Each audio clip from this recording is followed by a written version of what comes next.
at MORSE Automotive Group, Sierra Vista. Stop in today and experience the difference. COCHISE County is backed by MORSE. The Sherry ETHELL team at Long Realty, proud to support our young athletes all season long. If you're in the market to buy or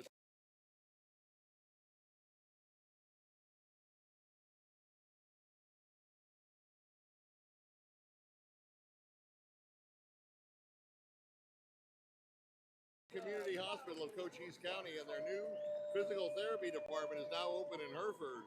Make an appointment with one of their doctors of physical therapy today at 520-432-6435. Grasshopper Landscaping, quality from the ground up. Contact Grasshopper Landscaping for all your landscaping needs. Visit them on Facebook or Google Grasshopper Landscaping. Ginger's Title Service of Sierra Vista, located at 999 East Fry Boulevard, and now open Saturdays from 9 in the morning till 2 in the afternoon. Allo Fiber, your new home team internet, TV, and phone provider. Visit allofiber.com to learn more about the Allo Fiber difference and become a fiber fan, now available in Sierra Vista. Right Way is now serving Sierra Vista and Cochise County, providing heating, cooling, plumbing, and electrical services. We're happy to support our local athletic sports broadcasts. American Southwest Credit Union. Today's game is sponsored by American Southwest Credit Union. Join the credit union that supports your community at ascu.org, federally insured by NCUA, an equal opportunity lender.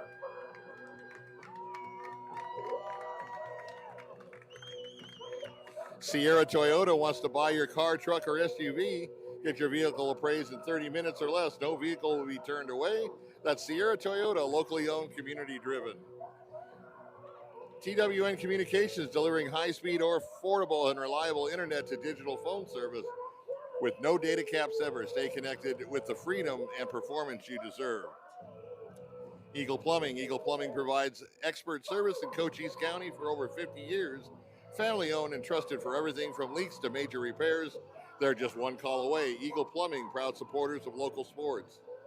Vinny's Pizza of Sierra Vista, serving the community for 45 years with great pizza, wings, and sandwiches. We're proud to support this live stream sports coverage here on Cool FM Live, and we hope to see you soon. Sonic Drive-In of Sierra Vista, come enjoy the tasty burger treat after the game. Sonic is all about community support and great tasty treats. Duran Plumbing, serving Sierra Vista and Cochise County for residential and commercial plumbing projects for over 10 years with a lifetime of experience in the industry, proud supporter of local sports programs and athletes. Prestige Remodeling and Restoration in Sierra Vista has pioneered a visionary approach to customer-centric service. Visit them at prestigesierravista.com. Seniors Helping Seniors. At Seniors Helping Seniors, their caregivers are seniors themselves. They show up ready to exceed expectations. Check them out at southernArizonaSHS.com or call 520-487-4246. Desert RV in Huachuca City is aiming to build a community that surpasses RVs by giving back through local youth sponsorships, veteran support, and community fundraising events. Go to desertrvcenter.com. And finally, Stan Greer Millworks, southeastern Arizona's premier supplier of custom doors and windows with distinguished history spanning 40 years, with offices in Tucson and Hereford. Discover more at stangreermillworks.com. And that'll do it for our sponsors. Welcome aboard tonight in Vail, Arizona, Mica Mountain. You got the 520 Sports guys, all three of us up here doing the game for Cool FM Live. Ray Toppy is going to be down the camera and the production work. Got Ramon De La Osa, Marana Mountain Views, head softball coach, and I'm Bill McCullough from 520 Sports Talk as well. So tonight, we've got the defending 4A champs, Mica Mountain Thunderbolts, and the Douglas Bulldogs. Mica Mountain will get the ball first, and we are almost underway.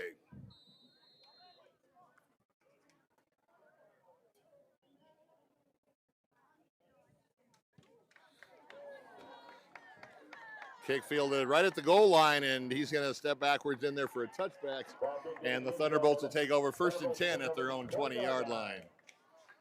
So, Ramon, who's the players to watch for the home team, for the Mica Mountain Thunderbolts? Well, this will be our first look at Mica Mountain this season. So we're going to pay attention to number 11, the quarterback, Jaden Christ.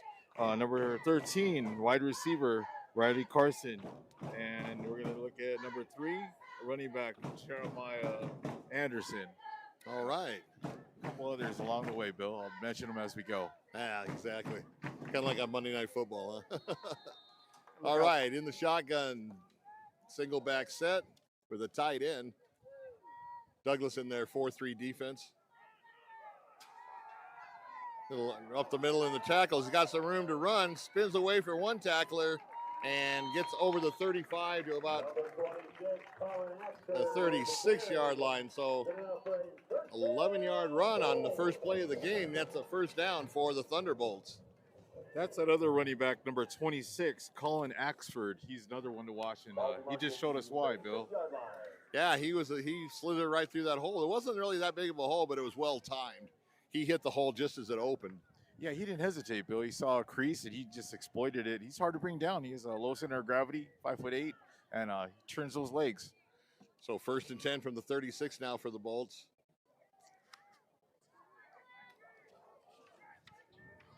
Slot receiver in motion, comes back for the block, and once again they hit the outside, and away they go over the 50 into Douglas territory. So 2 plays and 2 first downs for Mica Mountain, and they show that they definitely move the ball on the ground. Axford, once again, low center of gravity, runs with a really good pad level, hard to bring down, hard to wrap around. Low man wins. I know, but you mentioned it, Bill, just being able to run off the ball. Mica Mountain, they're just moving Douglas off the ball on the line of scrimmage, winning that battle. Exactly.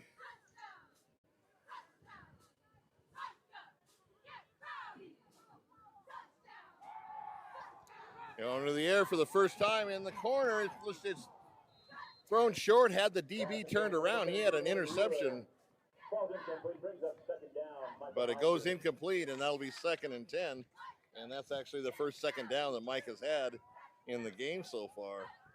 I'm surprised Chris threw that ball. It was pretty well covered out there. The DB is running stride for stride with him. That's a lot of confidence in his arm. He made a nice throw, but first throw of the night, you'd want him to start off with maybe a little 5-yard out, little hitch, something, but they just went right for the long ball. Yeah, they sure did, and he underthrew it. A little bit too much air on that, and like I said, had the DB turn around, he had a ready-made pick. So 2nd and 10 now. Fumble on the ground. Let's see who's got it. Everybody's diving for it. No signal yet. They're going to have to unpile this mess down there. It's going to be a scrum under that ball. Oh, yeah. Douglas with the ball, Bill. Douglas with a first turnover of the game. And, that was just a bad handoff, I think, a sloppy handoff. It didn't look like he got hit. That's what I saw. It looked like the quarterback short-armed Axford on that exchange. I wonder if that was a miscommunication because he was going to the A gap and the running back was headed towards the B gap. So I'm not sure if it was a miscommunication on that play call between running back and quarterback, Bill. So the first turnover of the game goes to the Bulldogs. We also want to thank our 520 Sports Talk viewers here watching on the 520 Sports Talk Facebook page. So 1st and 10 for the Dogs. Straight handoff just between the guard and the tackle. He's got a lot of running room, so this may be a game of running, which would shorten the game. If we were in Sierra Vista, we could go to Vinny's Pizza, but we're not there. Yeah, that was Gaxiola on that run. Same kind of deal. He looked like he got good push off the line of scrimmage as well. Like you mentioned, Bill, could be a battle in the trenches tonight. Sure thing. 2nd and 2 now for the Bulldogs. I'd take a shot downfield. Now they're just going to go same play and good results as well. Over the 40, he's got the first down. The ball came loose, but he was already down. Bill, his knee had already hit. And I thought, we'd see a good ground and pound by Douglas to start the game and way to settle in by the Bulldogs. So we've become kind of fond of these Bulldogs. This is about the 3rd or 4th game we've done with Douglas. Not to mention the Mexican Baseball Fiesta game the other night in Douglas on Wednesday that we called. And going back till July for me, for some of the guys on the team, played in the Senior Little League West Regional in Oakland that we covered. So good bunch of kids, great parents and just a great town support from Douglas. Absolutely. That was Falcone on that last run. Tailback off the I formation, and he's going to get a couple. Good hard running inside by both teams. So Martinez on the tackle. Falcone got a little dinged up on that play. Got up a little slow. He took a pretty good hit right in the hole there. It was like that old the old drill there, the old tackling drill. Yeah, somebody's going to get worn down, either the offense or the defense, when you run like that all game. Yeah, I mean, we've seen Justin Hurtado for Douglas, and haven't seen him get any action yet. He's a good athlete that we look out for. Yeah, we like Hurtado. We've shown a lot of talent on the games that we've covered to this point. Little flanker screen to the inside. He's going to go upfield and get tackled just shy of the 30-yard line. Schmidt on the stop there. And a nice gain for the Bulldogs. One thing about Ivan Higuera, the quarterback for Douglas, he's shown his accuracy all season long. He has a nice tight spin on his ball. He looked a lot like Mac Jones did last night. 3 steps, hit that back foot, and let it rip. That's what he did on that flanker screen. You know, and Ray can confirm this. He looks a lot better than he did against Flowing Wells in the first game. So just the progression and the development of your football players throughout the season. And empty backfield now. You got trips to the near side for the Bulldogs. He's going to roll that way. Now he's on the run. Tells the receivers to go downfield. And just before the pressure came, he threw it out of bounds, threw it away. So here's a flag on the play that normally is going to be a holding call. Wow, that was some nifty work by Ivan Higuera there. Did you see that arm angle that he used? Yeah, he had that Kent Tucolvi sidearm fastball for the Pirates. Yeah, we had an illegal man downfield on that play. Can't blame them, though. They can't hold up blocking for that And it was long. a good job to throw the ball away. Those of you who don't know Kent Tucolvi, you've got to remember that Ramon and I are in our late 90s. There you go. On a good day.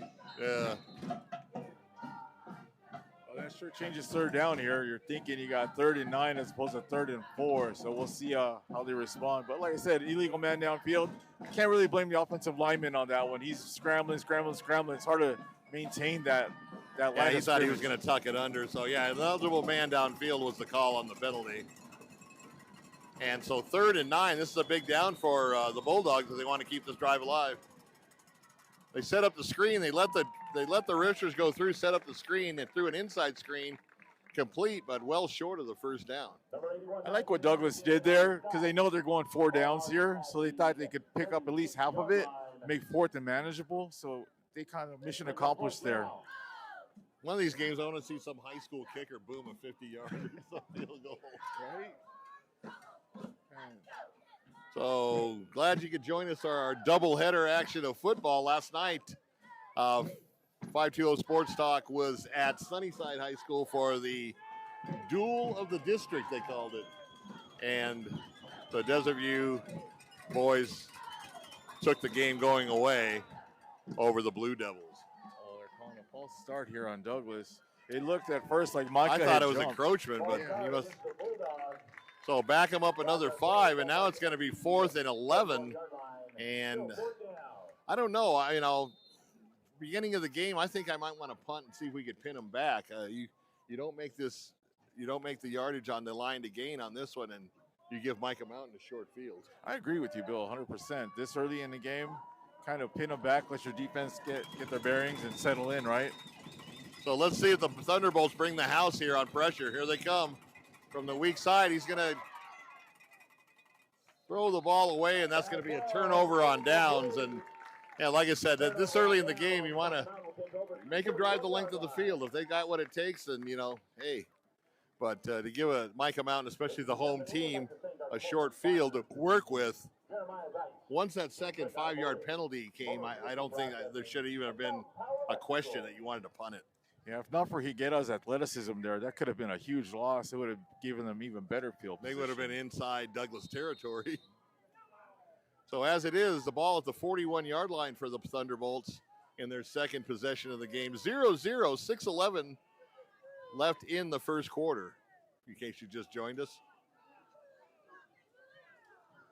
Once again, handoff inside, and this time Douglas stops him for a short gain. So Anderson a little between the guard and the tackle run, a little slant dive. Yeah, that was his first carry of the night, Anderson. So that'll be the 1-2 punch between Anderson and Axford. So, boy, they sure gave him a good forward progress on the spot. I didn't think he got 3 yards at all, but 2nd and 7 nevertheless.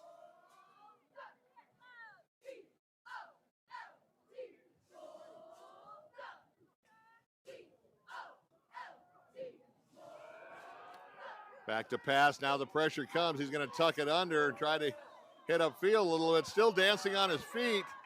And down about the 48-yard line.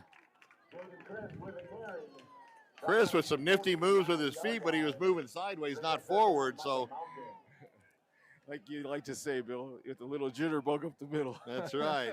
Did get a good gain, though. It's going to be 3rd and short, but 3rd and about 2.5. You could tell the Douglas defensive line, they're kind of on their heels a little bit because they expected a run on that play. And as soon as it went past, like I said, you could see they had to adjust. Yeah. Indecisiveness at the moment. I can't blame them because, I mean, they've had good success running so far.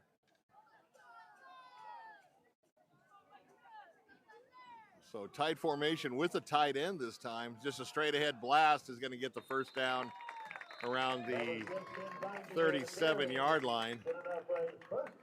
So the drive continues for Mica Mountain.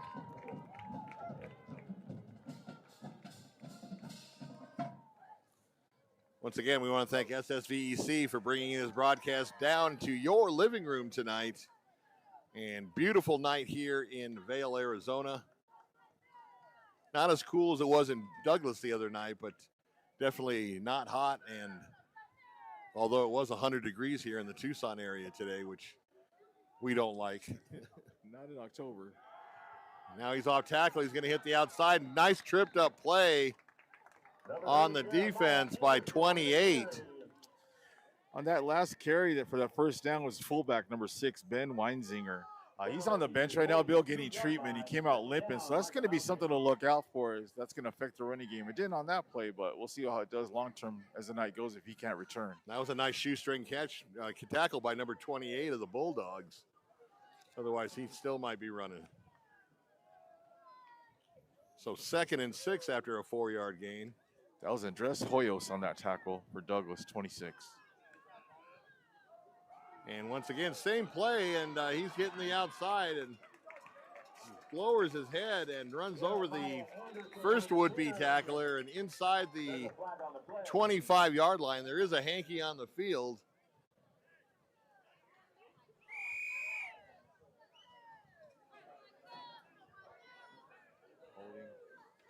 And holding, that's going to bring it back and negate that nice run. And actually, it's going to put the Thunderbolts in a 2nd and long now. MORSE Automotive Group, serving Sierra Vista. Remember, Ed Morse got you covered, Sierra Vista. And they sure are having good success off that right side of the. Yeah, they are. Right side of the Mica That Mountain. right guard and right tackle combo over there. They're moving some bodies. They're road grading right now, Bill. That's right. So Dogs go into a 3-4 now from their 4-3 defense.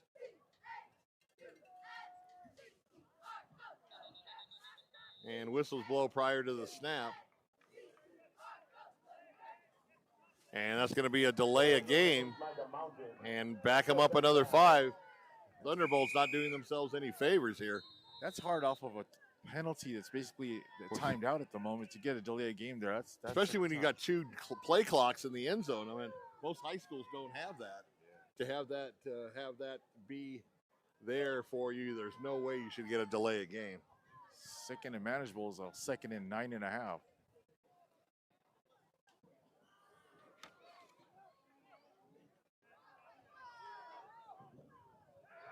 He's going to do a play action. He's going to go deep on that post on the flag pattern. Once again, little too much air on the ball, and that time the defensive back did turn his head and knocked it away. So now Mica Mountain's got 3rd and 9. give the DBs a lot of credit. They're sticking like glue on these receivers for Mica. Even with that run success, give it up to the DBs for Douglas for sticking stride for stride with these receivers. No, that was great. That was great coverage. That would have had to been a perfect pass for it to be completed. You mentioned Hoyos. He's one of the kids that was on that Little League team that went to Oakland representing the Arizona. Douglas won the state, so they represented the whole state of Arizona in that regional. So 3rd and 9. He's going to do a little inside screen and he's going to catch the ball, get a few yards, but good defense, a good pursuit by the Douglas Bulldogs, well short of the first down. Now, once again, we're probably looking 4 downs here as well. I believe so. Both coaches are willing to, risk it. Hoyos is all over that field. He's a good old athlete from baseball to softball. Yeah, he is. Smooth transition. Yes, he is. Chris Escarcega is another one on the Bulldog team that played in that West Regional. Over to the side, a diving catch, brings it in, and that's going to be enough for a first down. So nice play on 4th down. That's one of the players we're to look out for, Riley Carson, number 13, the wideout. He shows why. Nice little discipline route. Went in, looked the ball in, kept it off the turf. That was a much better catch than a throw because he threw it and he had to go down to the ground to get it. So nice job and a clutch catch to keep the drive alive.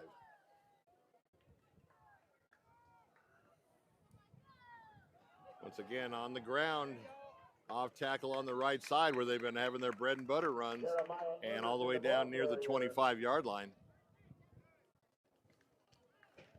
So the Bolts on a nice sustained drive so far. 1:32 left in the first quarter. This quarter's gone by really fast with both teams using their ground attack. Yeah, like you mentioned, Bill, if they would have punted, they could have made them earn it on a long sustained drive as opposed to giving them this field position. So yeah, they're putting their defense in a compromised position.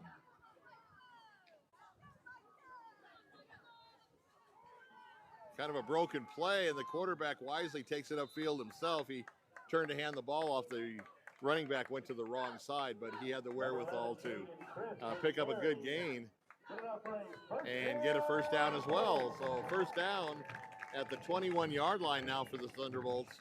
Yeah, the running back zigged when he should have zagged, Bill. Yeah.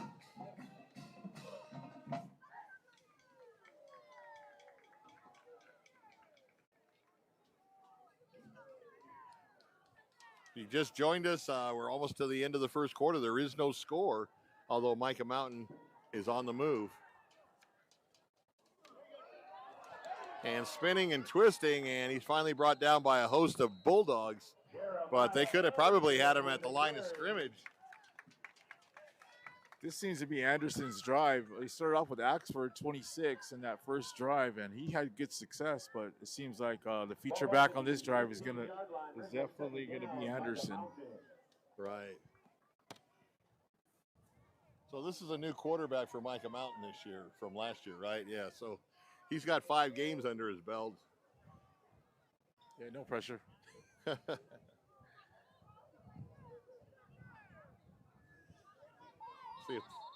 And whistles blow, and that's the end of the quarter. So at the end of the first quarter, it's a 0-0 tie here in Vail, Arizona between the Mica Mountain Thunderbolts and the Douglas Bulldogs. Good competitive game, Bill. Games like this will make our sponsors happy, Bill.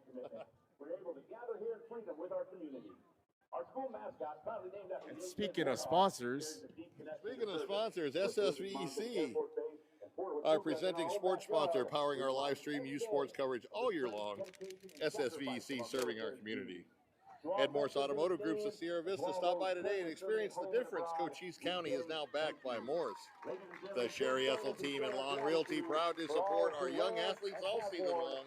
If you're in the market to buy or sell, make sure your first call is to the real estate experts at 717-599-2439.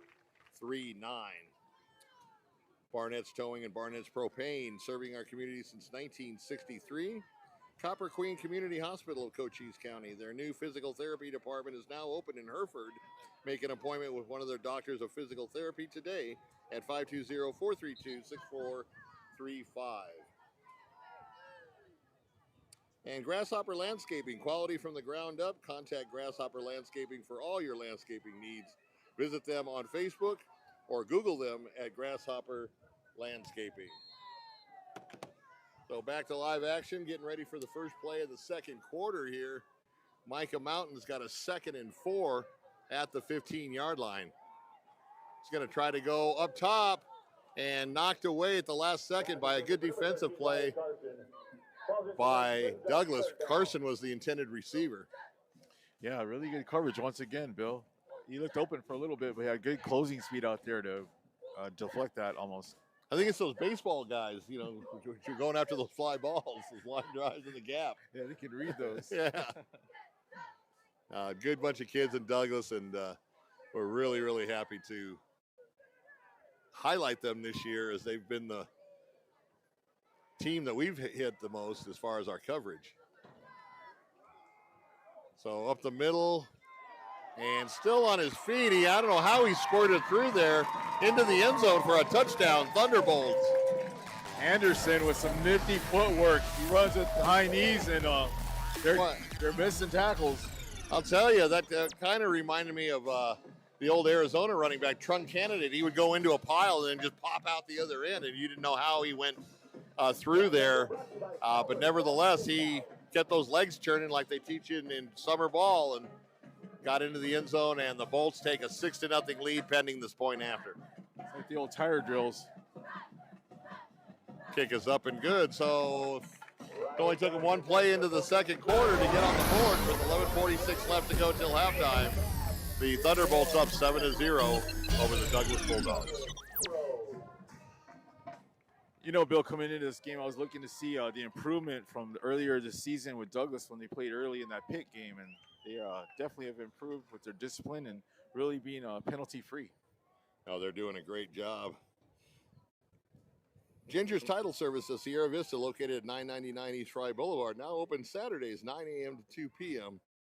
Allo Fiber, your new home team internet, TV, and phone provider. Visit allofiber.com to learn more about the Allo Fiber difference and become a fiber fan. Now available in Sierra Vista. And we're going to get ready for the kickoff following the touchdown. And once again, I think the point that I tried to make was they should have punted that ball and made Mica go the length of the field to score. But you give the home team a short field, especially the defending 4A state champions, a home short field, and more times than not, they're going to make you pay for it. You know, Riley Carson, he's a heck of a receiver. He made that nice catch on that last drive. He's the one that just boomed that kickoff. Bill, you had mentioned. I thought they were going for the deuce. You had mentioned you'd like to see a high school kid hit a 50-yarder. Yeah, he's got a good leg, so might be the guy. We may see him later on in the game. Kickers have been very instrumental, at least in the college game. I know with Arizona State, the exact same score 2 weeks in a row and exact same result, a walk-off field goal by Jesus Gomez. Yeah. The Illinois kicker had a big win against USC as well. Yeah, they did. So that play went nowhere as he was stacked up immediately.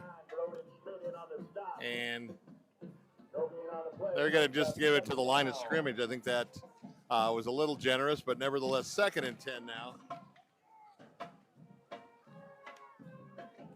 Yeah, they might have to put this in Ivan Higuera's hands if we're not opening holes up for the running game.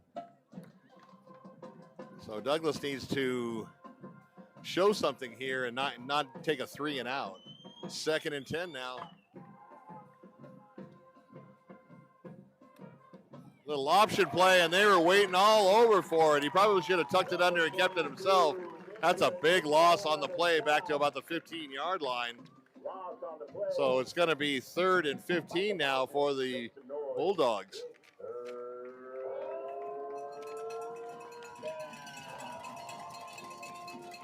So far in this game, Ramon, Mica Mountain does not look like a 2-loss team. Yeah, that was a big blow of big play by Nick Regina, number 22. Yeah, he just went in there, guns blazing. He just shut that play down in a hurry. So what do you do on this play? Do you go man-to-man in the secondary and bring the house on the rush? I would play coverage. I would definitely play coverage and keep the front of the sticks. They're playing a cover 2. It looks like he's going to roll back now. He's in trouble on the rush. Heads upfield and caught from behind, or he might have got that first down. He had a full head of steam ahead, but a nice tackle from behind. And short of the first down. Yeah, he get up. I thought he might have been able to get it had he not got tripped up there. He had a full head of steam going. Yeah, one shoestring tackle. Yeah, on both sides now, some good shoestring tackle. So let's see what Coach has in store. Now, they are going to bring the punter on. They learned their lesson from giving Mica Mountain the short field on that last possession. Like you mentioned, Bill, a 3 and out, unfortunately, for Douglas in that last drive. Exactly.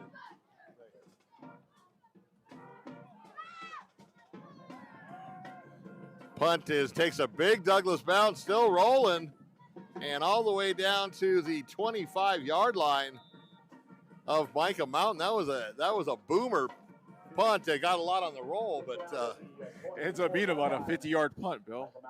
50 yards? Nice. So that's what Douglas needed to take Mica Mountain out of the field position game and flip the field a little bit. Yeah, it took about 20 off the bounce, but I'll anticipate that Michael will definitely field that ball next time instead of letting it land. Yeah, it looked like he didn't know where it was because he's like, in the lead, lost in the lights or something. All that smog out here in Vail, you can see sometimes.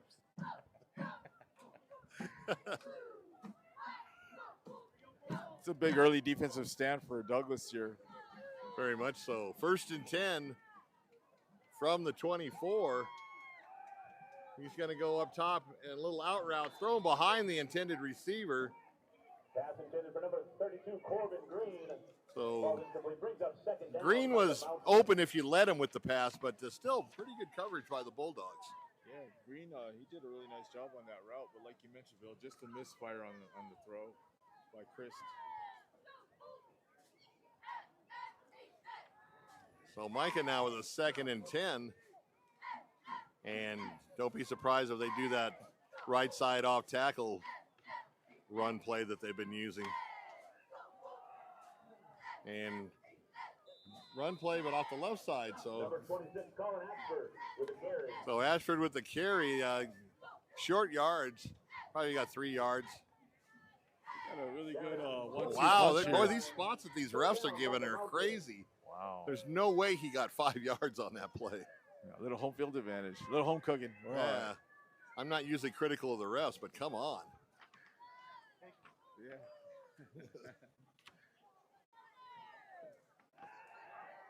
Back to pass. He's got all day to throw. Over to the sideline route, and nice catch. Gets both feet in bounds. You only need one in high school. Up to about the 39-yard line. That's going to be plenty enough for a first down. That was number 17, Evan Wheeler, on that reception. Once again, these Mica Mountain receivers running really crisp routes. But like you mentioned, Chris has pretty much all day back there. He had all day to throw. Field. There was no way a secondary guy was going to stay with his guy for 5 seconds. So Bolts now get their first couple of first downs here on this drive.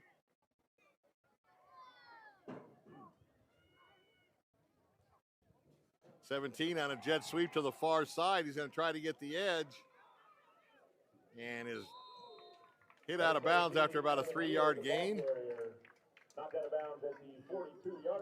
Seems like on this drive, they're making a conscious effort to get Wheeler involved. You got a reception, they give him a jet sweep there. So I can see the Mica Mountain coaches featuring certain players like Johnson, and then coming back with Axford and now Wheeler. So they're doing a really nice job of mixing it up. They are really mixing it up well. That's going to really keep Douglas on their heels, not knowing what to expect. They can't really key on just one guy. So 8:20 left to go till the half. And Mica once again moving the ball, 2nd and 7. Once again, Chris back in the pattern to pass, gets it out to the near side and tackled right at midfield. And once again, enough for a first down for the Thunderbolts. Yeah, that Riley Carson, man, he's the real deal.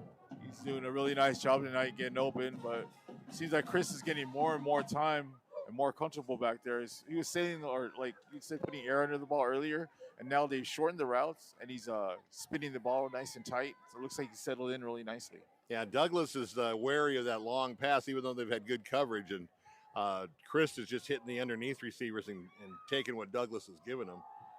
Once again, back to the ground, and Douglas tackles him after only about a 1 yard gain. Short gain on the play brings up second down. Mica mounting. So 2nd and 9 for the Bolts. As we are now into October, and hence the pink gloves, pink socks, and some of the other things on the Bolts. It is Breast Cancer Awareness Month.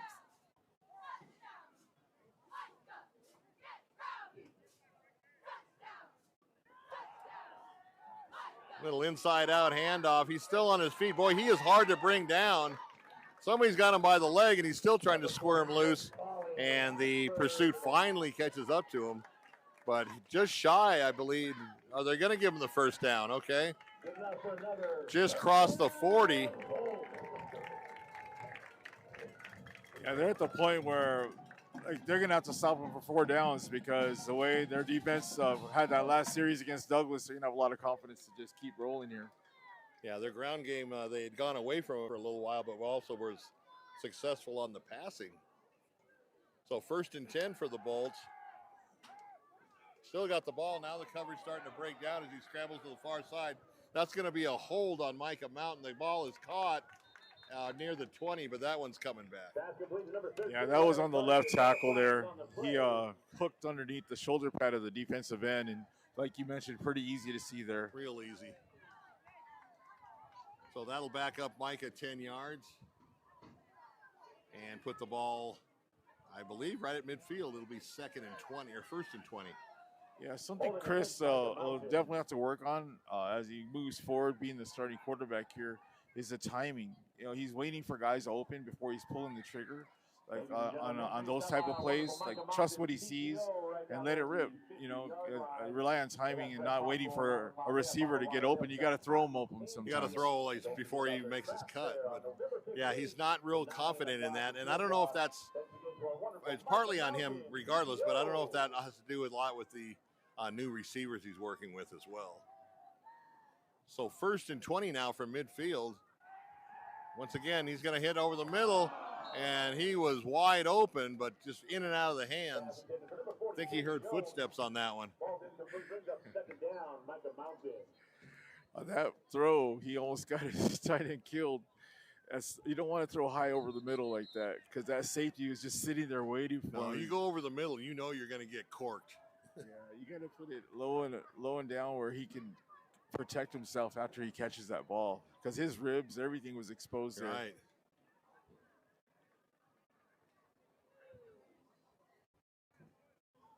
Once again, I just got to compliment Douglas. Like I said, from the first time we saw him in the pit game, you know, there were a lot of unnecessary penalties that night. Right. And it's really nice to see, like, the coaches coach, and we talked about it that night, that they had a lot on film that they could look at, that they could fix. And we said if they play a better opponent, those type of plays, those type of penalties were really going to affect the game and the outcome. And as of for now, you know, 6 minutes left in the first half, I really like the improvement that they made, the discipline they're showing tonight, and giving Mica a really good game thus far.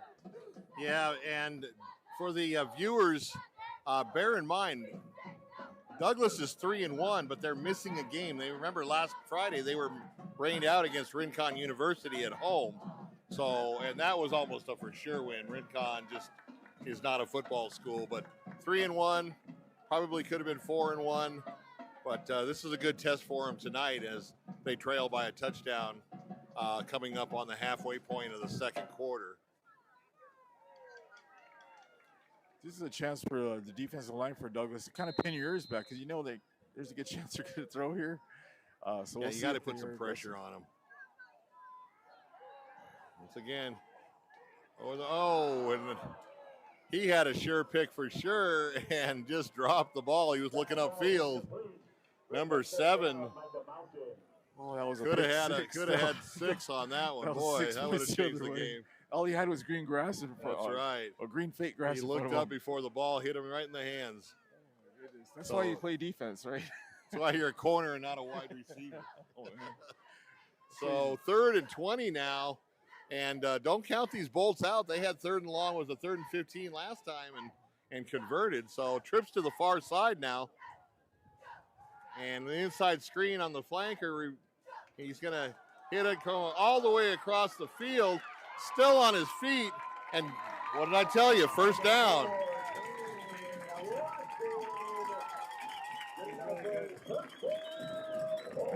That was number 4, Caden Watson, with some fancy footwork once again. That's a 2 or 3 Fancy players. footwork, but just terrible tackling on the Bulldogs. I mean, you got to smack him, you know. Even if you take a penalty, smack him hard. Make him think about it. He won't do that again. Sometimes you take a penalty like that for the team. So first down and 10 for Mica at 5:41 here in the first half remaining. Once again, an inside handoff, breaks free again, and deep into the red zone, and right around the 10-yard line. Let's see where they mark it. That last conversion is kind of a backbreaker, Bill. You got them, 3rd and a quarter mile, and then you let them pick up that first down. And as a defense, it's deflating, but they got to figure out a way to regroup, tighten up, and bow up here and do something, hold them out of the end. Yeah, Mica's converted a 4th and 15 and a 3rd and 20 here in the first half. But you got to be physical with these guys. When you're playing a finesse team, you got to lower the boom on them. Something like that. There you go. Kind of swung them around on a sack by the front 4. Nice play. I believe that was 77. So loss of about 2 or 3 on that play.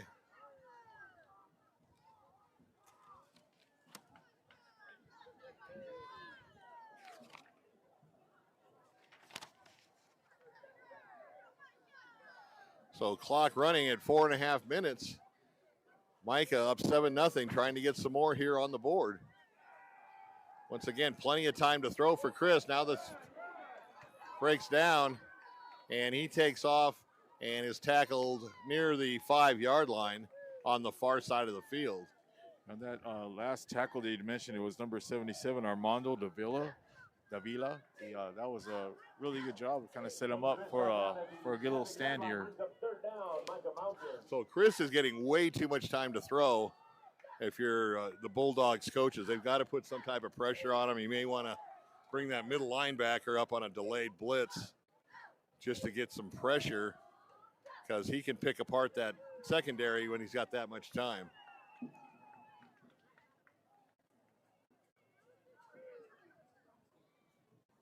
So 3rd and 6 now, and tackled behind the line of scrimmage as the front 4 penetrated into the backfield. And that's going to bring up a 4th down, and let's see what Jay Campos has in mind. I'll give Douglas credit. They're really bowing up here, like we mentioned, after that long conversion, stiffening up, and looks like we're ready for a kick. So we're going to see this guy's leg, even though it's a chip shot, but he could kick it up by Houghton in 22nd. Let's see what happens. Plenty of leg and through for the field goal. So 2:57 left to go in the first half. Mica Mountain adds to their lead and now up 10-0. That's kind of a small victory for Douglas right there, after giving up that big conversion to hold them to 3 there and keep the game close. And we would like to thank more of our corporate sponsors this evening.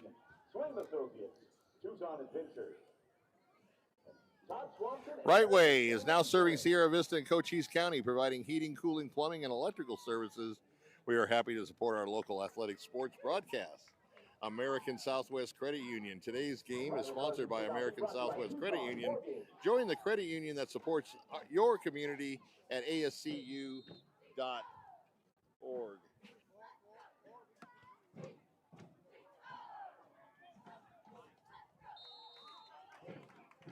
looks like Douglas will They're get the ball federally on funded their by 20. NCUA and an equal opportunity lender.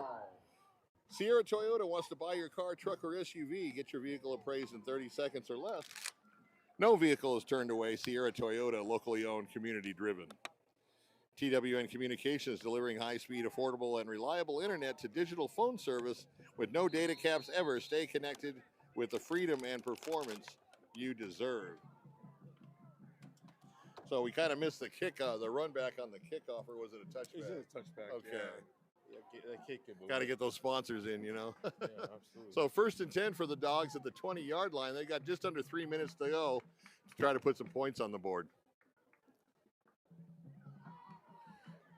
Little inside screen to the wideout and tackled almost immediately. He might have got it half a yard on that play. Douglas's pass plays are developing way too slow, I think. You've got to disguise that kind of pattern.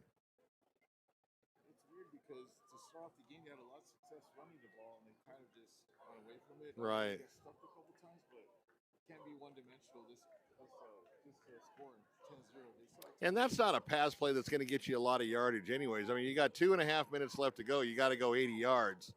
You need to throw the ball downfield more instead of laterally. Once again, inside screen and same result. In fact, a loss of yardage on the play back to the light 19. So that was a loss of 2. Douglas had won the toss. They deferred to the second half. They'll get the ball back. This would have been a golden opportunity for them to score here, get the ball back, still a possession, but all that's null and void if they can't make something out of this drive.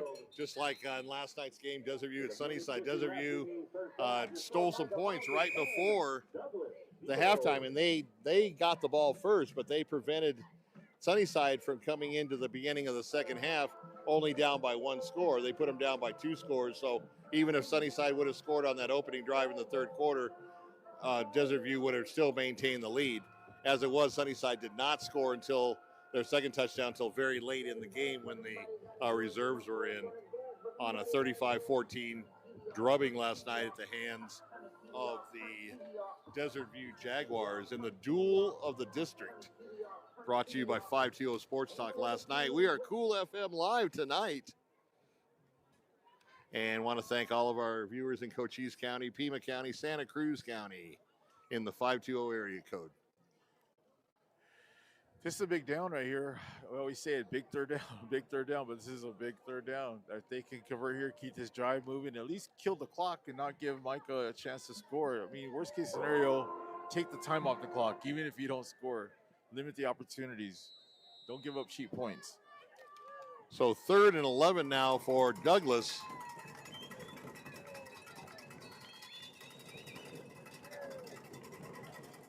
Got plenty of time to throw. Now it's starting to break down. He's on the run just as a quick toss over the linebacker that was going out there, dropping into his zone. There's a flag, and that with that much time, it's got to be probably a holding call.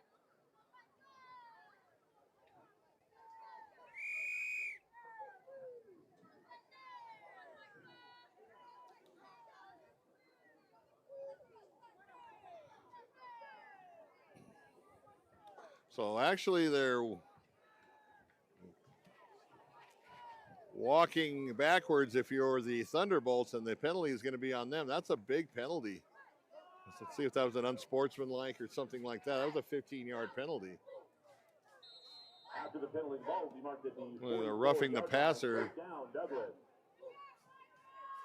So roughing the passer is going to get them a first down now. I'll see if Douglas can make something out of it. And that's a big break for the Bulldogs. Let's see if they can capitalize. Higuera looking around, hasn't seen anybody. Now he's going to throw off balance and just out of the reach of the intended receiver, number 5. I like what they're doing with Higuera. They're moving him off the spot. You know, they're not giving like the defense a place to meet at the quarterback. They rolled him out a little bit and giving him a different platform to throw from. And he's looking down the field. It takes away half the field, but at the same time, it gives him an opportunity to buy a little time, try and find somebody open. A little better throw there, and he has a good completion. That is a tough throw, though, on the move. Yeah, if he could set his feet a little bit, if he had a little more time than he thought, he could have set his feet a little better. He would have been able to get something behind that throw. So with the incomplete pass, 2nd and 10, a $1:20 left to go on the clock. Got 101 on the bottom. Mica with 2 timeouts, and same with Douglas. And a run play, I think they tried to cross them up a little bit, and that didn't work as the Thunderbolts were wait for that running back. Number 52, Sergio Regatta in on the stop. And no gain on the play. Second down. You got to keep them honest. I get it. You know, that's you got to kind of, like I mentioned earlier, can't totally abandon the run. You're hoping you can pop one there, so I don't blame the call there on the coach. Hoping you can spring one, surprise them. But to Mike Mountain's credit, they were not fooled on that. They were ball hawking on that play.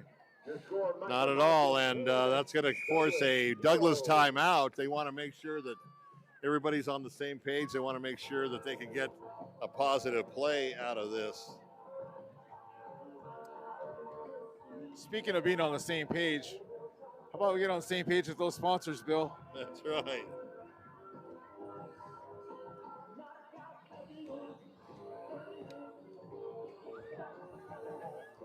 Eagle Plumbing providing expert service in Cochise County for over 50 years. Family owned and trusted for everything from leaks to major repairs. They're just one call away. Eagle Plumbing, proud sponsors of local sports. And our favorite, Vinny's Pizza, Sierra Vista, serving the community for 45 years with great pizza, wings, and sandwiches. We're proud to support this live stream sports coverage here on Cool FM Live, and we hope to see you soon. We really do, Vinny. We really do.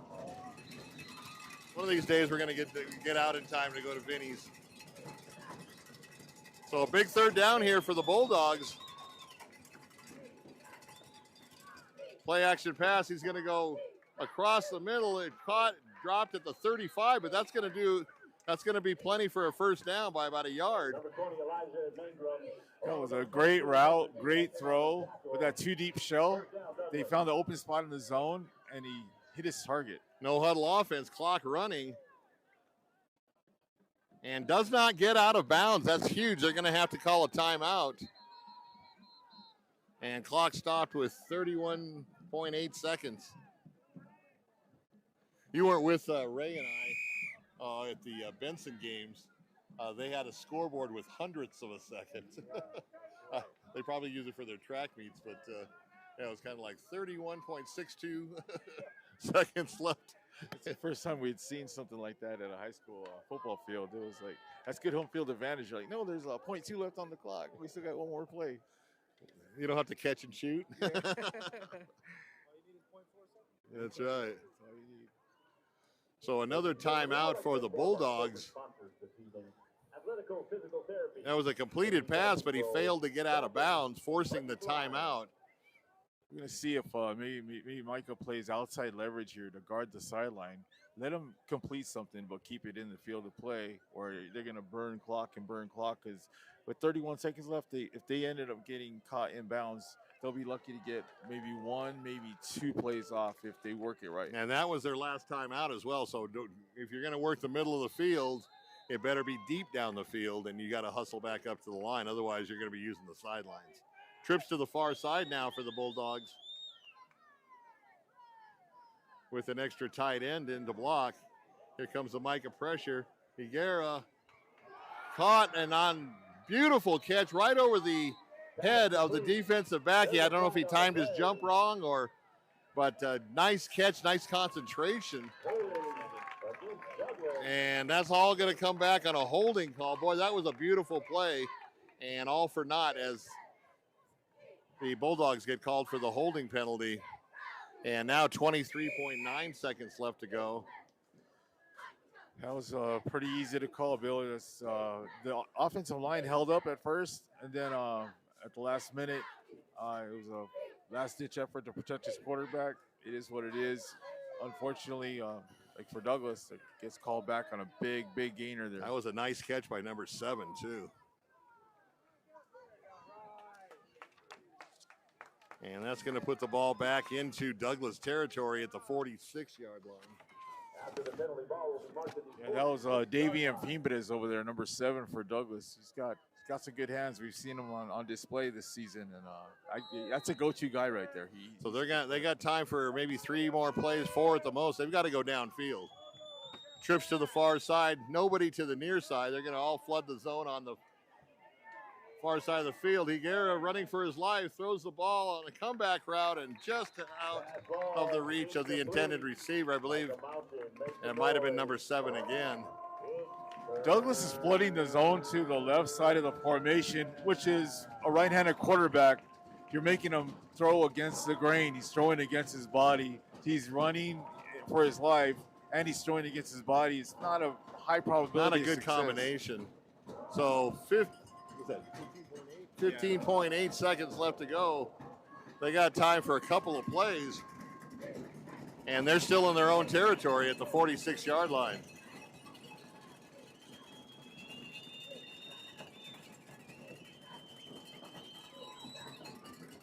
Higuera looking over the situation. Now he's going to roll to the far side.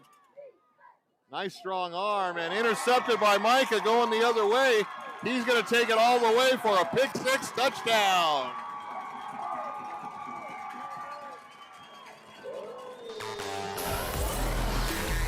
Boy, is that a killer as time expires in the half. Mica with a pick-6 on the interception. And instead of going down at halftime 10-0, the Bulldogs, they're looking now at a 17-0 deficit heading to the locker room. No time on the clock, but they will be afforded the opportunity to kick the extra point.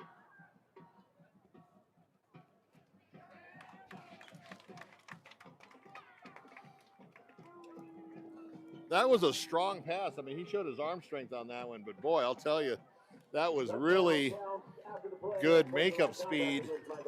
After he got pushed off the ball by the receiver running the route, he planted his back foot, and his recovery speed was remarkable on that. That touchdown brought to you by Silver Saddle Steakhouse.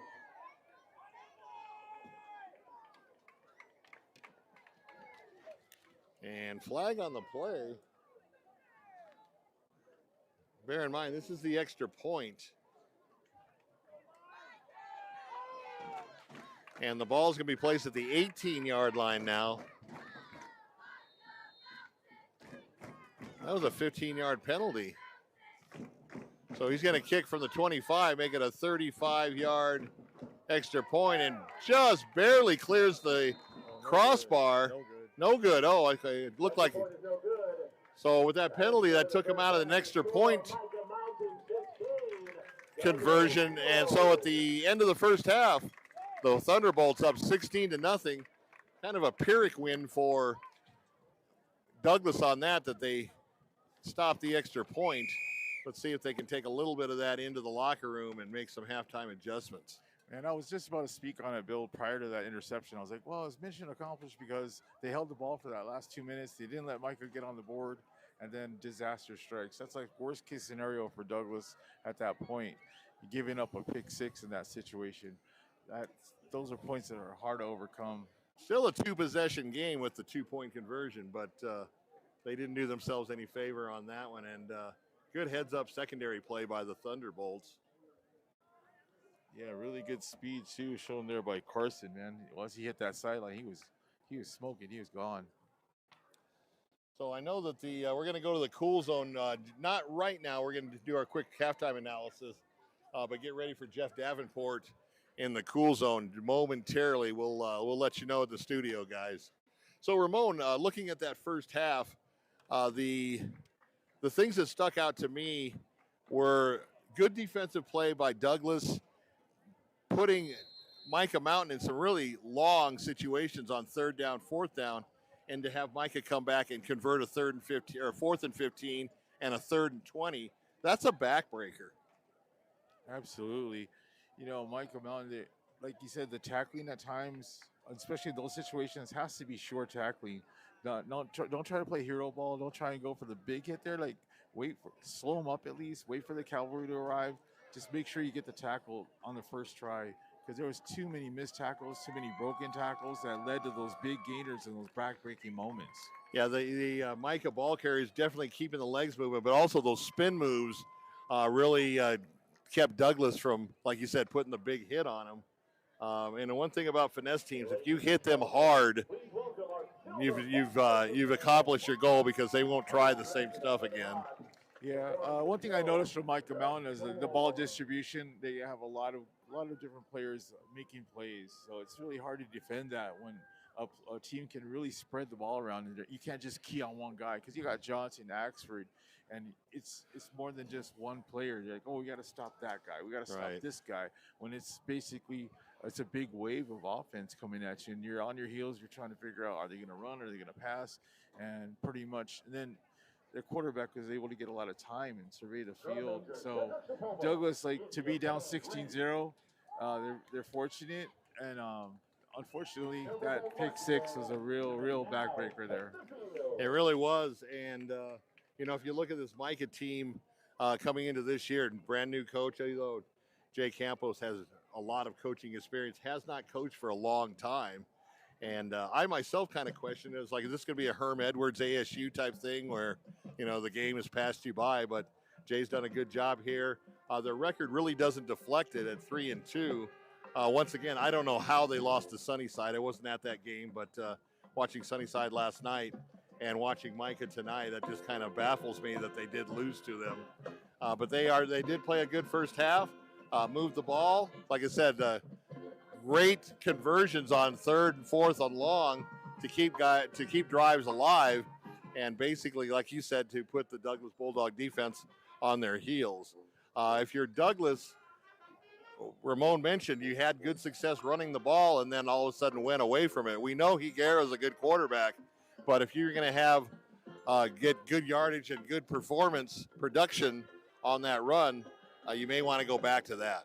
Yeah, absolutely.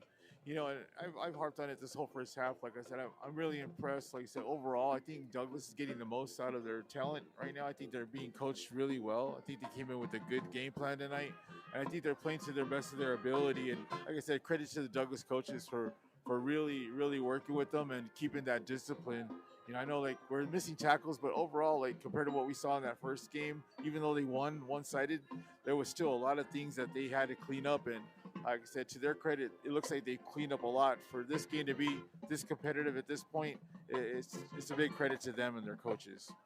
No, exactly right. This is a good Mica Mountain team. It's not a great team like they had last year and they're just obviously a lot of graduation from a lot of seniors last year on that state championship club. This is still a good team, and especially when you have to go into the next season with a new coach.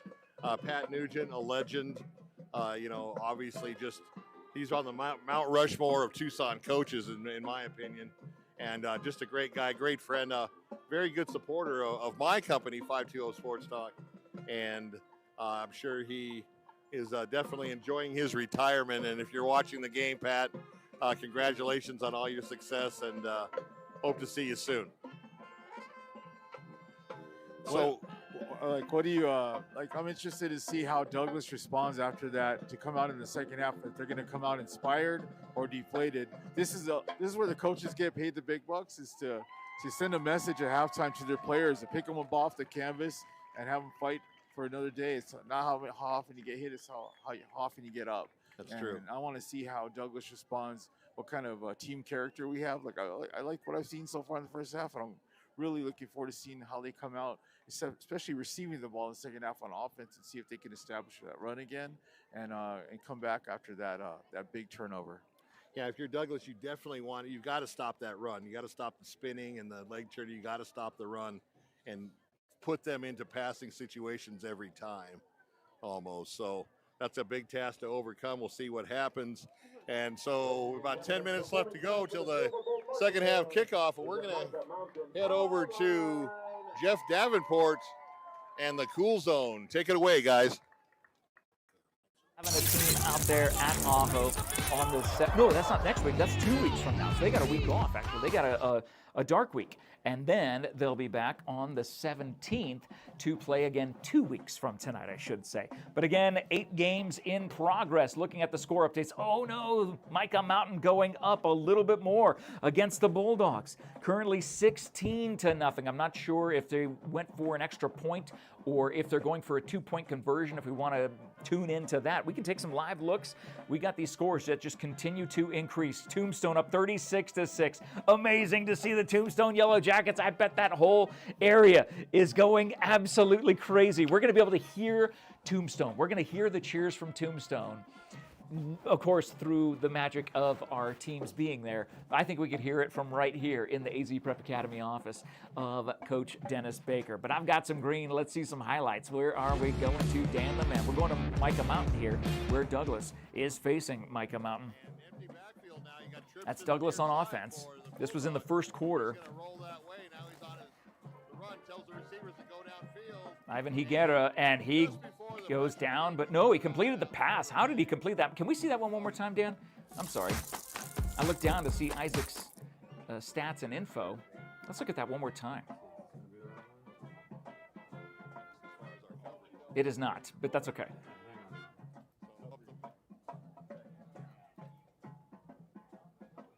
Here we go. Let's try this again. That was such a great play. Here it is. Isaac Higuera on the far hash, looking, rolling to his left, and then pointing, directing traffic. Look at that great move, and he slung it. Sidearm, almost submarine sidearm, like a Dan Quisenberry. John, you better be proud of that reference. John Berger better be very proud of that reference. Not only is it a baseball player from the 80s and 90s, but it's also a former Kansas City Royal. So he's a Chiefs fan. He should like the Royals as well. And quoting a little bit of, or channeling a little bit of John Berger here tonight. So currently, Douglas is down 16-0 in Mica Mountain. Hopefully Douglas can get that turned around. I've got red. Where do we want to go to and take a live look? Red means we stop everything and we go look live. Here we are. False start. Nice. Oh, yes. It's called illegal procedure now, is what I've been told. So, I don't know. They change a term for everything, and then they expect us to figure it out. I don't know. All right. Got your shotgun formation. Your trips left out to the left side for the Toros. Handoff up the middle again.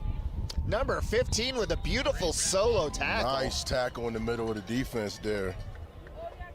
Ran right at him. No broken tackle at all. Just popped him. Great job there by Giovanni Henderson, stepping up and just making a good tackle. Solid hit in the middle of the field. Rolling left. Quarterback looking deep. Oh, that's 40 yards through the air. And he's incomplete lucky. Pass. Great. An incomplete pass there by their quarterback for Mountain View. Looking deep. Man, boy, he tossed that kind of off his back leg. And there was no flag for pass interference. Boy. Or SUV. Get your vehicle appraised. They lucked out there. I'm kind of going back and forth between John's call as they line back up. I am shocked that that was not a pass interference call, because Jaden Thomas did not have his head turned around. Either way. Yeah, let's go back to John's call. Third, rolling left. Escaping. Rolling left. Escaping. Past the line of scrimmage. He's got 18, 20. He is running. Oh, he gets dropped at the 50-yard line by you Walker. guessed it, number 8, T.J. Walker.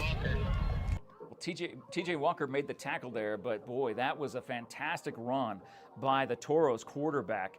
Great field awareness, and yep, he goes down, but he gets a huge first down for his team as we're watching the team. Mountain View Toros. Shotgun formation, 2 wide receivers each side, looking left.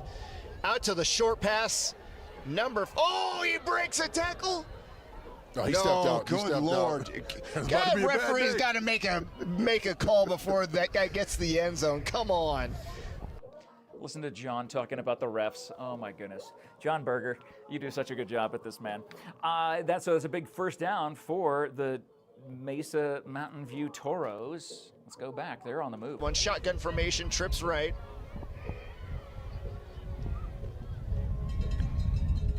Quarterback hands off up the middle. Wow, gets about 7 yards before he even makes contact.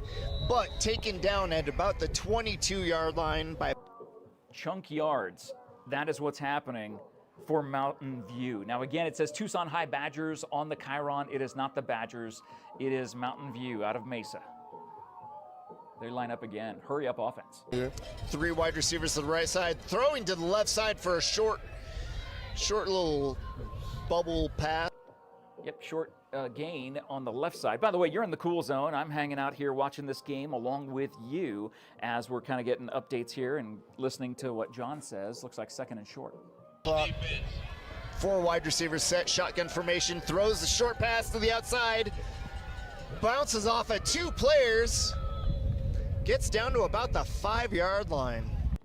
So it'll be first and goal for the Toros from Mountain View. Again, it is not the Tucson High Badgers, but this hurry-up offense, even in this high elevation, they're coming from the valley, from Mesa, the 6A East Valley to be precise, and they are running around, giving Buena a run for their money. Ooh, offense moves a little bit early. Hey, by the way, hi to the Douglas fans who are joining us right now. Douglas is at the half. What's the score there at the half? Is it 16-0? Yeah. Okay, 16-0 there as you guys are watching your game, and we're in the cool zone here. It's second and goal. You deserve. Handoff up the middle. Taken down at about the 5-yard line. Man, they get up to the line real quick to snap that ball. That's what I've said. They've been in the hurry-up offense. Again, this is Jeff Davenport. You are in the cool zone, and we are taking a live in-game look at Buena High School tonight. The defense is on their heels. This is third and goal for the Toros. He's under center, handoff, play action, rolling right, sees his running back in the end zone, touchdown! Mountain View High School, another touchdown from the Toros. Mountain View just kind of using that play action and coming out back. It looks like a goal line set they were in, and he had multiple players kind of flaring over to the right. I'm going to see if there's going to be a replay of this. It looks like they're not going to show the replay. So 34-7 currently. You're watching live. This is going on right across town here in Sierra Vista, where we're on Wilcox Drive. That's over on the east side of town at Buena High School tonight. It is not even halftime, and it is 35-7. So 35-7, that is the score right now. Let's send it back to me. Good to see you guys tonight, and let's take a look at, my score button's not working. To do a quick look at there it is right there. There we go. So those are the current scores. We're going to get that updated to 35-7. For the Toros from Mountain View over Buena. That's the first game at the top. Our only final was from yesterday. Berean went to 5-0 as they went up to Skyline Gila River and took down Skyline Gila River, who is now 1-4 as they won 53-14. Other games in progress. You are seeing them happen, and Hayden is still have a one-score lead over St. David, which is this game. All is right, welcome back absolutely into the this game's got to be a blast to watch because these are two 6-0 teams. These are the strongest teams in all of the 1A in the entire state. Right now we got Bush Ridge Christian Academy with your alma mater. My alma mater. They're up on Cedino, 21-8. Then we have another local score coming up. We have Benson trailing Santa Cruz 14-7. And that's the game Todd's at. And we have Flowing Wells, which is playing really good this year, up 21-0 over Nogales. Flowing Wells undefeated, and we saw them the first game of the year take apart this Douglas team. Here's some 1A South scores. We got Valley Union 53-0 over Fort Thomas. Boy, Valley Union laying some wood to the Apaches there in 8-man football. We got Pueblo up 27-6 over Rincon. Warriors taking care of business. Coach Sly Lewis and his bunch. We have Saguaro up on Walden Grove 8-0. So Coach Al and the Cougars, and I believe they're at Walden Grove too. That's not the easiest place to win. Here's a Cochise County score. We got Mountain View, Mesa Mountain View up 28-7 over Buena over the Colts. So, man, I'm sure Jeff went over that one in the cool zone. So here comes the Douglas Bulldogs out on the field, and everybody's preparing for their final warm-ups. Another score, you have Saurita up over Rio Rico, 14-0.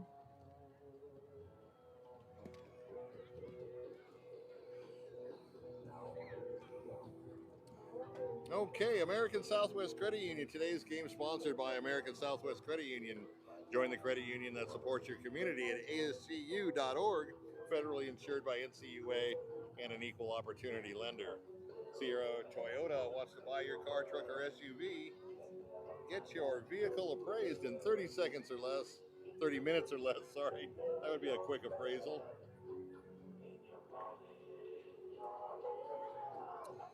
And no vehicle will be turned away. Sierra Toyota, locally owned, community driven. TWN Communications, delivering high-speed, affordable, and reliable internet and digital phone service. No data caps ever. Stay connected with the freedom and performance you deserve. Eagle Plumbing providing expert service in Cochise County for over 50 years. Family-owned and trusted for everything from leaks to major repairs. And they're just one call away. That's Eagle Plumbing, proud supporters of local sports. Vinny's Pizza, Sierra Vista, serving the community for 45 years with great pizza, wings, and sandwiches. We are proud to support this live stream sports coverage here on Cool FM Live. We hope to see you soon.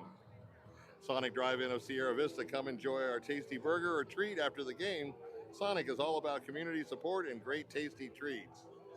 Duran Plumbing, serving Sierra Vista and Cochise County for residential, commercial, and plumbing projects for over 10 years with a lifetime experience in the industry. Proud supporter of local sports programs and athletes.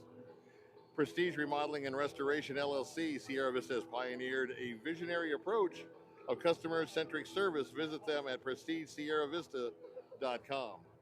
Seniors helping seniors. Their caregivers are seniors themselves. They show up ready to exceed expectations. Check them out at southernArizonaSHS.com or call them at 520-487-4246.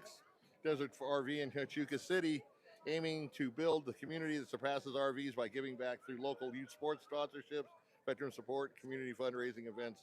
Go to desertrvcenter.com. And Stan Greer Millwork, southeastern Arizona's premier supplier of custom doors and windows with a distinguished history of spanning 40 years with offices in Tucson and Hereford. Discover more at stangreermillworks.com.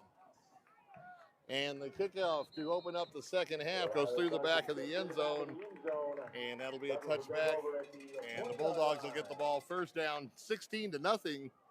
And I'll tell you, they definitely need the ball first on after that pick six at the end of the first half. So I had to get those sponsors in. I got them all in before Absolutely, the time. yeah, you did. That's why you're a pro, Bill.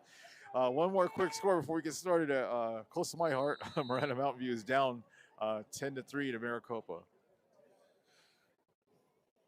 So Bulldogs, let's see what the halftime adjustments they made in the locker room. 1st and 10 at the 20 as we open up the third quarter. Back to the run game and stacked up after just a short gain, maybe no gain as he's pushed back. And his forward progress just got back to the line of scrimmage. So it'll be 2nd and 10 for the Bulldogs. No gain on the play.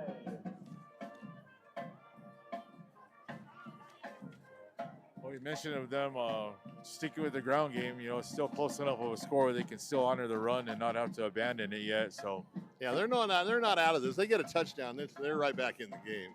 Still, like I said, with 16 and not 17, they're still technically 2 scores down and not 3 scores.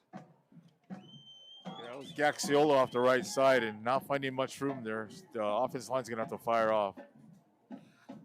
Kind of a broken play. Higuera looking for something to do, makes it happen, and picks up what he could, slides about the 24, late hit on the quarterback, and that's going to be an automatic first down for the Bulldogs.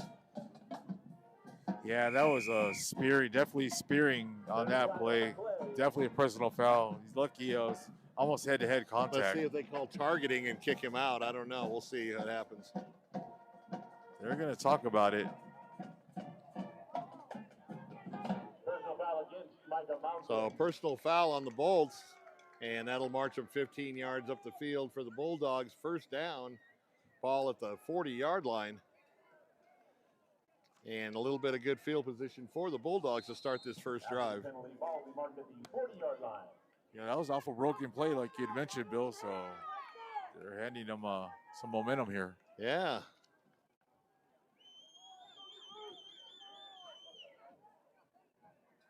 So stacked to the near side, and Higuera calls his own number. I thought they were going to kind of run that play when they had the slot back in there and then the H back instead of no true running backs. That was student body right, Bill, on that play. So gain of about, let's call it 3 yards. Look for the sister play off that, Bill. They had the whole defensive flowing, and you watch, you can run a tight end off the backside, running a crossing pattern. They could throw off that same formation. So 2nd and 7 now for the Dogs.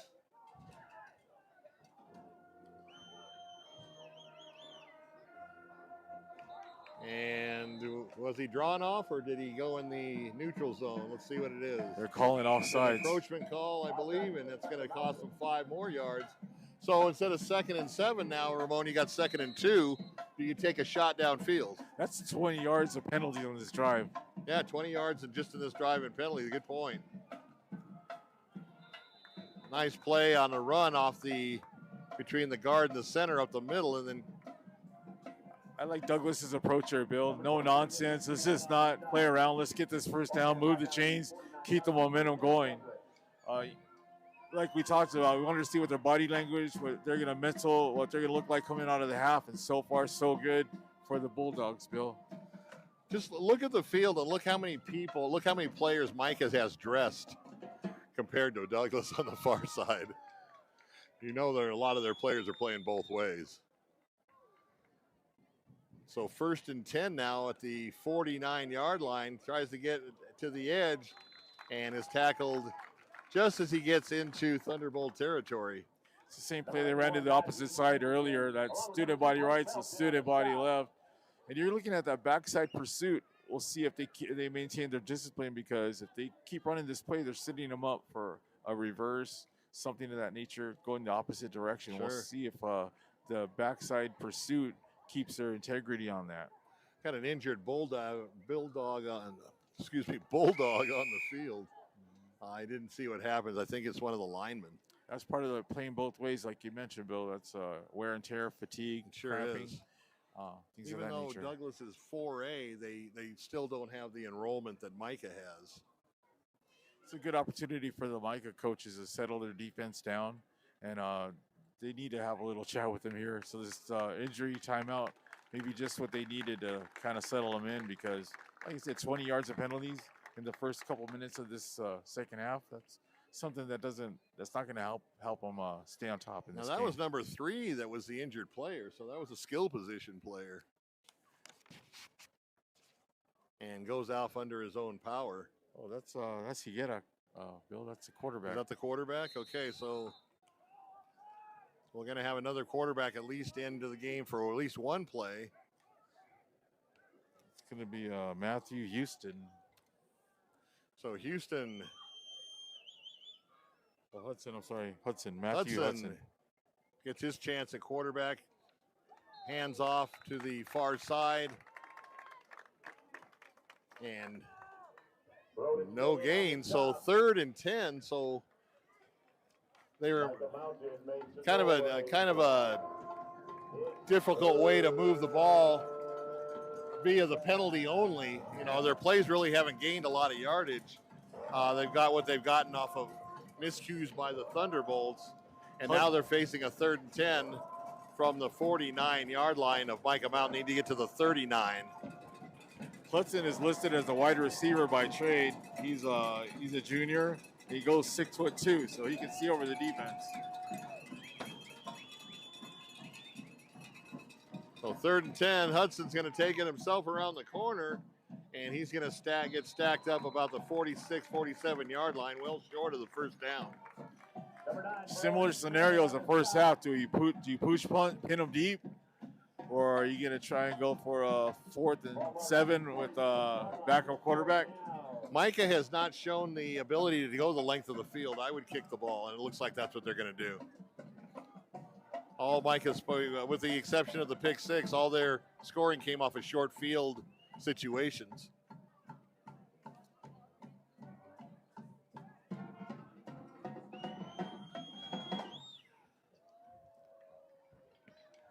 Here comes the rush. It was almost blocked. He got it away incredibly. It's going to roll inside the 10-yard line. What a punt by Douglas.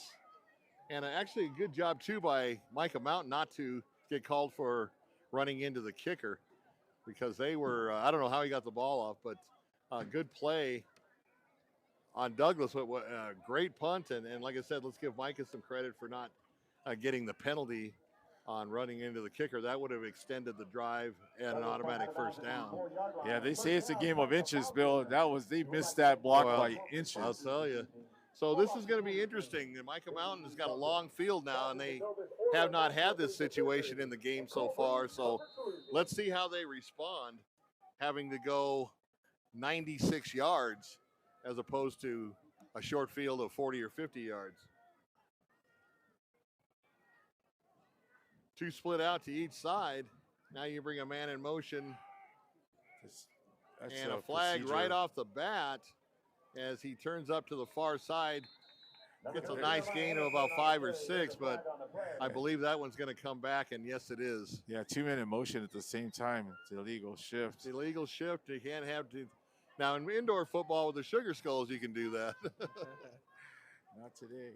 But not in this game. Man, that puts them in the shadow of their own. Yeah, so that's half the distance of the goal. They'll go from the 4 to the 2. If you're Douglas, do you risk something here? Do you bring some pressure? Do you try and generate a safety? I would do it because you know, if you get a safety, you get the ball back too. Yes. Yeah, you got nothing to lose here. Really, they don't. Get a little aggressive. They might just smash it up there to give themselves a little bit of room. Ball sitting at the 2-yard line. Now, fortunately, on that penalty, only half the distance of the goal. There's only a 2-yard penalty, so instead of 1st and 15, they've got like 1st and 12. Yeah, this will be interesting to see what the defensive call is here.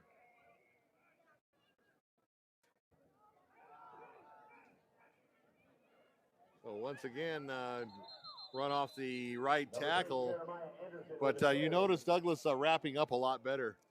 And I think that was probably a point of concern in that halftime locker room. Yeah, I'm sure Coach brought that up a few times. Another Bulldog slow getting up.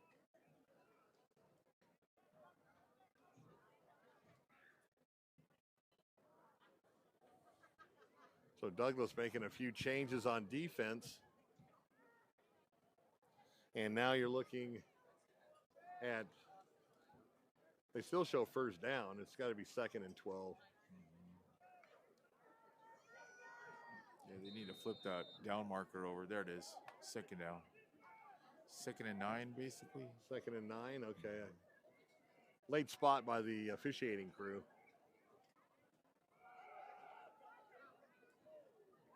Once again, breaks away up the field. He's got a first down or more up the sidelines. And boy, from going from the shadow of their own goalpost to into around midfield, what a play by the Thunderbolts. He's very, very difficult to bring down. Yeah, he's had really good success. Yeah, it's number 3, Jeremiah Anderson. He had that good second drive for them where he was able to score. He's doing really well tonight. They missed the holding call, but they missed a holding call. I didn't see it. So Jeremiah Anderson, who also is a wrestler for the Thunderbolts, and you can tell with those strong legs as he keeps them going. So Thunderbolts dodge a bullet and now in good shape here at the 39-yard line. Chris, back to pass. He's going to go deep. He's got a man open, and in and out of the hands of the intended receiver.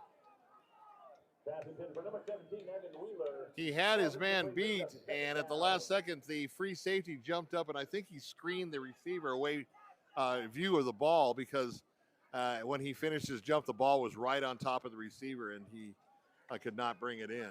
Good call there, Bill. That's a nice call, yeah. That's exactly what happened there, Bill. Yeah, it was DeWheeler got distracted by that safety's swatting at the ball. So 2nd down now and 10 after the long incomplete pass.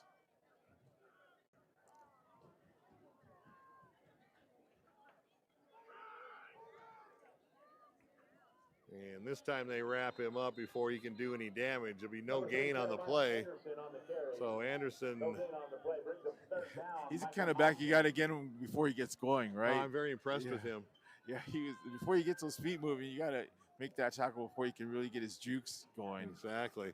6:47 on the clock, 16-0. No scoring yet here in the third quarter by either team. And Douglas thinking they maybe could pin them back close to their own end zone. And Mica busting off a long run up the far sidelines to get out of trouble. But now they face a 3rd and 10. Chris back to throw. He's going to dump it off underneath.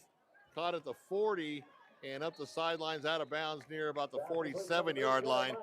It's going to be short of the first down by a couple of yards. And Anderson, he's just a tough customer, Bill. He's just hard to bring down. I'm very impressed with him. This is the first time I've seen this Mica team this year, and he's a very good athlete. And doubles as a wrestler. I'm at 2 of the hardest sports in high school are football and wrestling. Yeah, Chris looked left. Nobody was open. Went to his outlet receiver there, and he picked up some good yardage on a like a valve. Caden Luke type player, former CDO standout, now running back for the Arizona Wildcats, state wrestling champion and state football champion. And I think they stopped him short of the first down. Douglas fans on the far side cheering, and there goes a flag. So a little extracurricular activity after the play. And let's see what happens here. Douglas sent a run blitz on that play. They finally they got aggressive, like we talked about earlier, if they would do that at the goal line, but they did it on that 4th down. It definitely sent a linebacker blitz. He blew that play up before it got started.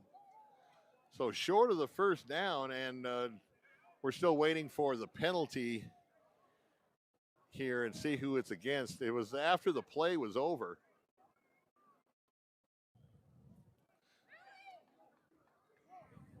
And even the officiating crew using pink flags tonight. On sportsmanlike conduct? Oh, they're calling out both of you. First down, Douglas. That's sportsmanlike on both teams. So offsetting penalties, and Douglas will have the ball 1st and 10 at the Mica Mountain 48-yard line.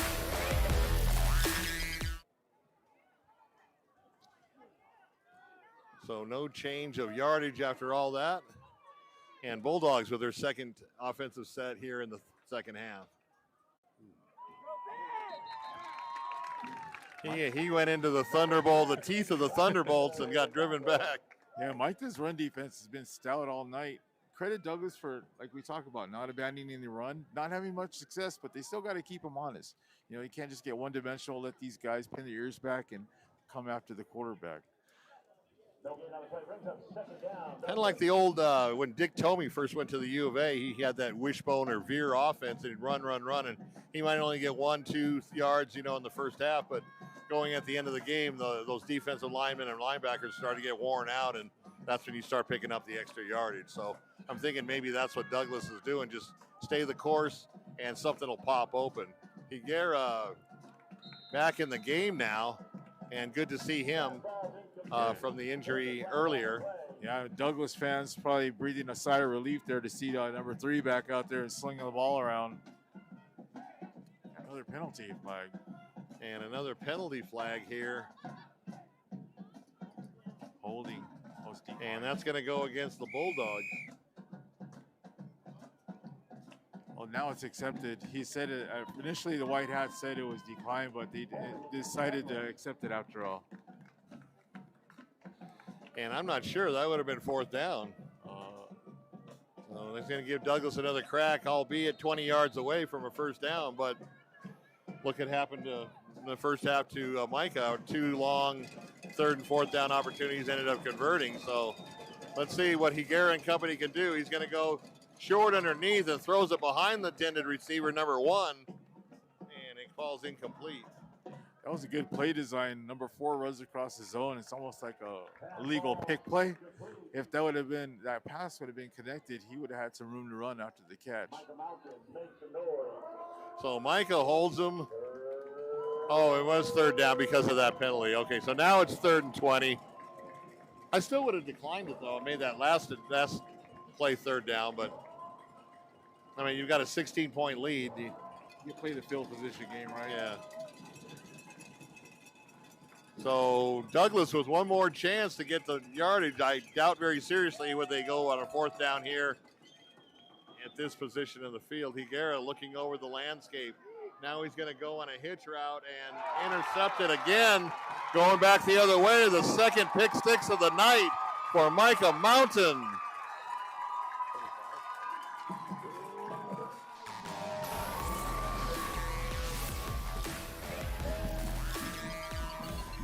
So Mica Mountain, half their points have come off of defensive interceptions taken to the house. And suddenly Douglas in a whole lot of trouble, down 22-0. On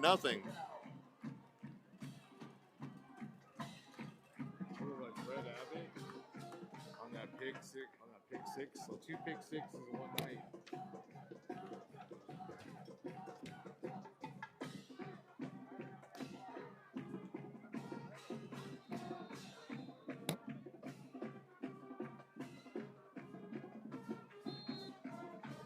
So I'd like to thank SSVEC, our presenting sports sponsor, powering our live stream all year long. SSVEC serving our community. So extra point is good. So the score, with just under 5 minutes left to go here in the third quarter, 23-0 as a result of 2 pick sixes by the Thunderbolt secondary. MORSE Automotive Group, Sierra Vista, stop in today and experience the difference. Cochise County is now backed by Morse. The Sherry ETHELL team at Long Realty, proud to support our young athletes all season long. If you're in the market to buy or sell, make your first call to the real estate experts at 717-599-2439. Barnett's Towing and Barnett's Propane, serving our community since 1963. And Mica Mountain getting ready to kick off after an exciting pick six. And boy, he put his leg into that, kicked it all the way through the end zone. And once again, Douglas will take the ball 1st and 10 at the 20-yard line. Yeah, I'm not sure how many times Douglas can get off the mat here, Bill. That's a lot of misfortune there. I mean, 2 pick sixes in the same game. I mean, overall, like, those are 2 crushing plays, and it's 23-0. That's tough sledding. Well, I'm glad I'm not betting in Vegas. I mean, you know, us the 520 guys, we are the #1 broadcast crew for Cool FM, and we get to pick our own games. And I'm thinking, okay, this could be a pretty good matchup. And we've had a lot of blowouts this year on the games that I've picked. So, boy, I'm glad I'm not a betting person, because I would be probably out some change. So 4:59 left as Douglas is 1st and 10, and he gets caught behind the line of scrimmage, and everything's going wrong for the Bulldogs now. Yeah, he could have had a lot of time to throw on that pass play. He really forced that ball. At that point, He's been telegraphing his pass. He has so much time, he's not going through his progressions. Or once he goes through them once, then he locks on to receiver. And to the credit of Mica Mountain, those DBs are just sitting on those passes.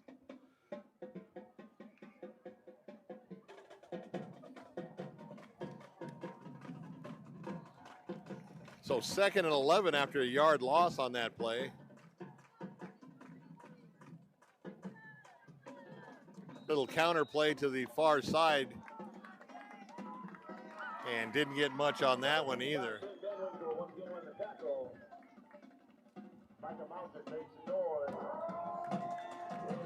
So the end of fall break, I guess you call it, here in Vail. I was kind of surprised that the stands weren't having more fans. Usually we come to Mica and it's packed here, but one of the coaches explains that it's at the end of their fall break, and you know, everybody wants to get out of town after a long, hot summer, so we get it. Higuera back to pass. He doesn't know what to do. He's going to dump it off underneath, and once again throws behind the intended receiver. He needs to quit hurrying the ball, plant that foot, like you said, Ramon, and give his receiver a chance. Yeah, if he would have caught that, he wouldn't have had anywhere to go. No, he wouldn't have, but you know, at least get 5 or 6 yards for at least the punter. So it's going to be 4th and 11 for the Bulldogs, and once again they're going to head back into punt formation now. Mica Mountain standing in their Bulldog territory, about the 48. Let's see what kind of boomer he gets off. And this time it is blocked, and he's going to waltz into the end zone for a touchdown off the block punt. And once again, Mica Mountain with another touchdown to make it 29-0. The punter took a big shot there, Bill. He took a really big shot there. He's going to need some attention. He got part of his leg as well as the ball. Another blowout, Ray. We'll see if we can get it right before the end of the season.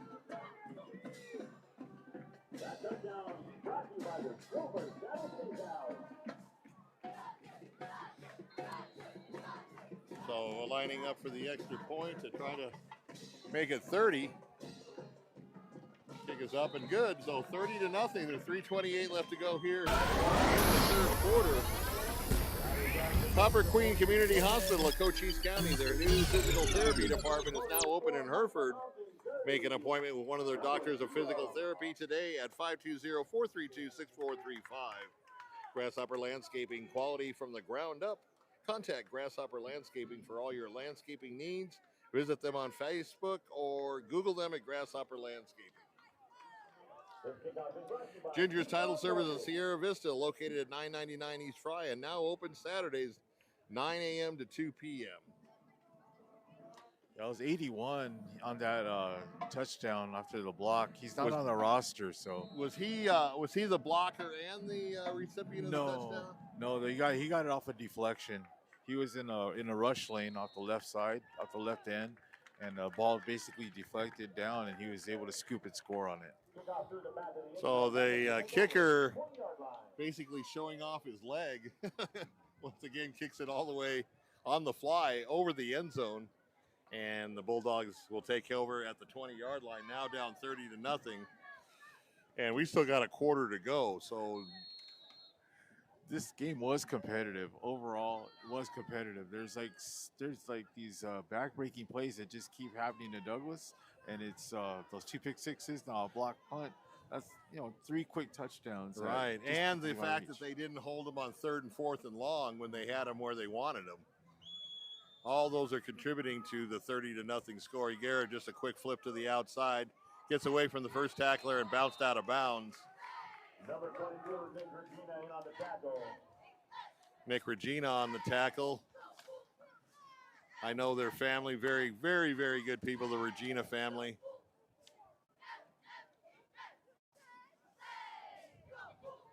That's the first time they tried to get Max Felix involved on that little bubble screen there. He's a really good athlete, but that's really his first touch of the night. Mm-hmm. He hasn't really been involved, so hopefully he'll get some more opportunities here.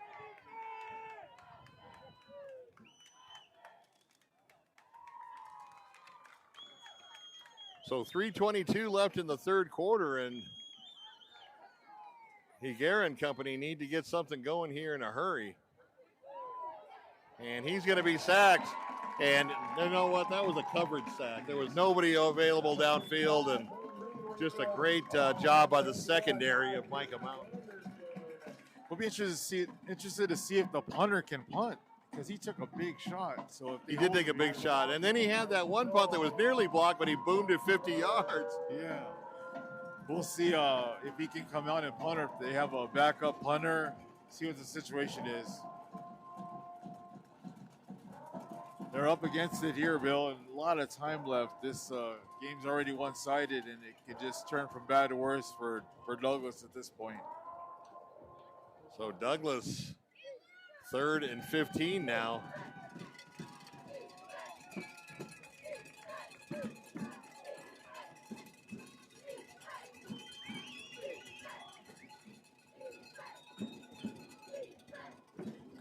Higuera on a slant pattern to the inside. Oh, he gets blown up. And a fumble on the play. And down to about the 3-yard line goes the defensive back. He got hammered. Nick Regina with a big hit. I just talked about Max Felix getting involved. Yeah, that's a play where he wished he wasn't involved. That was a collision. Nick Regina played last year at South Point Catholic, moving over to Mica Mountain, and Boy, he laid some wood on that play. Hopefully Jeff Davenport will catch that play on the cool zone. That was a clean play, clean That was a legal good play. football hit. Nothing dirty about that. That was a good football. Nick Regina, amazing.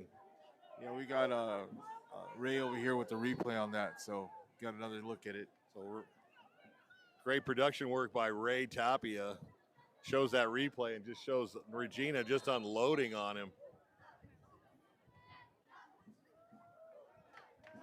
And into the score on the first play are the Thunderbolts to go up 36-0 here. 2:04 left to go in the third quarter. That was Axford on that carry. He was kind of due to score. He's one of the players that's really good standout player for Mica Mountain who hasn't been able to score tonight, so he got involved in the action too. Like you said, a well-balanced attack for Mica Mountain. Their defensive all, special teams, the running back. So overall, a really solid performance all the way around by Mica Mountain.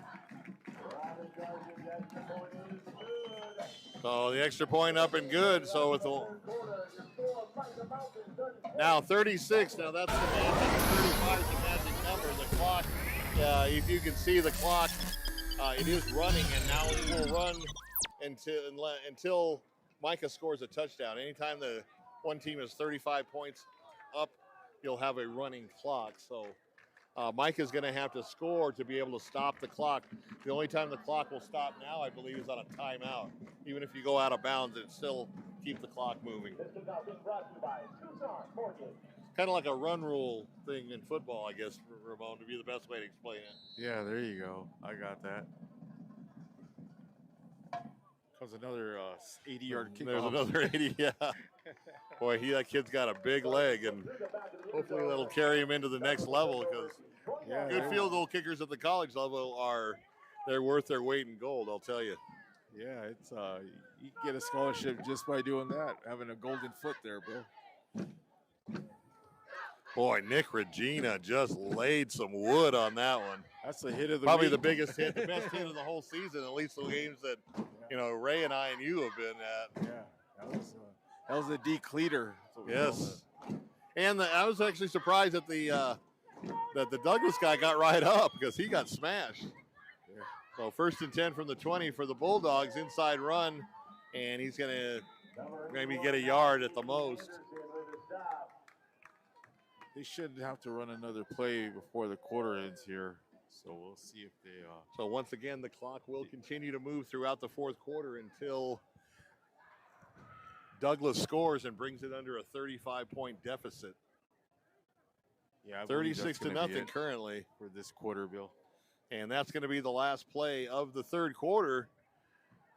So our score here, 36-0 in favor of the Thunderbolts.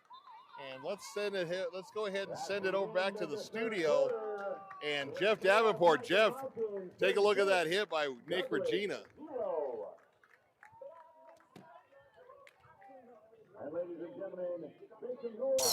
It smells like so he's going to drop back to pass on fourth down. Finding some this was pressure, the getting sack sacked, and and there's the going to be a flag. flag. So we just saw that hey. one. What is the flag? Tell me. If Logan wanted to know, what is the flag? Tell me, ref. Tell me, what is the flag? Listen to Logan. He's awesome. We love Logan. Thank you for being out there, Logan, and your broadcast partner, Carlos. Carlos is out there with Logan. Thank you guys for being out there. Just, again, look at these scores. These are live, in progress. Let me move there we go. So you can see that way my water, my Contigo doesn't get in the way of that. They need to pay for product placement here. We're getting thousands and thousands of views. My Contigo, we need to get them as a sponsor here in the Cool Zone. Maybe we can do that with some of our beverage sponsors or something. But you know what? You can't always get what you want, but if you try sometimes, you just might get what you need, and that is what's going on here with Benson taking that big 1-point lead in Santa Cruz Valley. St. David needs to come back. They're down by 2 scores. The only other close game, that is that one. I mean, those are the only 2 close games. Everything else is a blowout right now.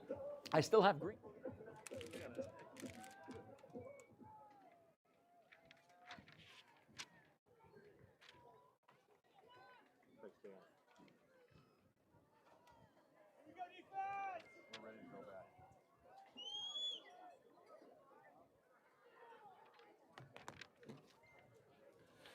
First pass is incomplete. start the fourth quarter. So that'll bring up 2nd and 10. We got Hudson in at quarterback, so he get a. Seems like at this point they're giving him a little bit of a break and giving Hudson an opportunity here to see what he can do. Maybe to regather his confidence too. I mean, how many times do you throw 2 pick sixes in the same game? He kind of had happy feet. I mean, you can't blame him. He's getting pressured. Nobody's open. It's a tough spot for a quarterback at that point. So 3rd and 10 now for the Bulldogs. Running out of an I formation. He's going to scramble over to the far side and throw the ball incomplete. So another 3 and out for the Bulldogs, and things are not getting any better. Even though they're down by 37, there's no way they should go for it here. No, I think the coach is pretty much with his play calling. It's kind of conceded the fact he did some running plays, trying some short out little patterns, and I think he wants to keep the clock moving as much as anybody at this point. Well, the clock's going to run regardless, and the scoreboard has been adjusted. It's 37-0. They hadn't put the extra point on before. So a nice punt, nice high punt, drives him back, hits about the 40-yard line, and bounces out of bounds about the 33-yard line, 34-yard line. And that's where the Bolts will take over, 1st and 10. You know, sometimes when you're down like this far, you get deflated or whatever, things get chippy, there's frustration, but I say credit to the Bulldog players. They're just lining up, they're giving it their best effort, and there's no chippiness, there's a good sportsmanship. I saw a couple of players just now kind of shake each other's hands, little tap on the side, so it's really good to see that sportsmanship. Yeah, they're still playing hard, you know. Like I said, they may be down by a lot, but they're still playing hard. So, new receiver Preston Tapia in the game now for the Thunderbolts, and that kid can fly. Let's see if they involve him in the offense. A run off the right side, and once again, or left side, excuse me, and keeps running moving those legs, and all the way up to near the 35-yard line, and that's a 1st down run on the first play from scrimmage. What number is it? 19. Yeah. He's split out to the right.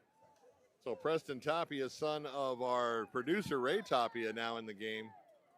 And he split out to the far side.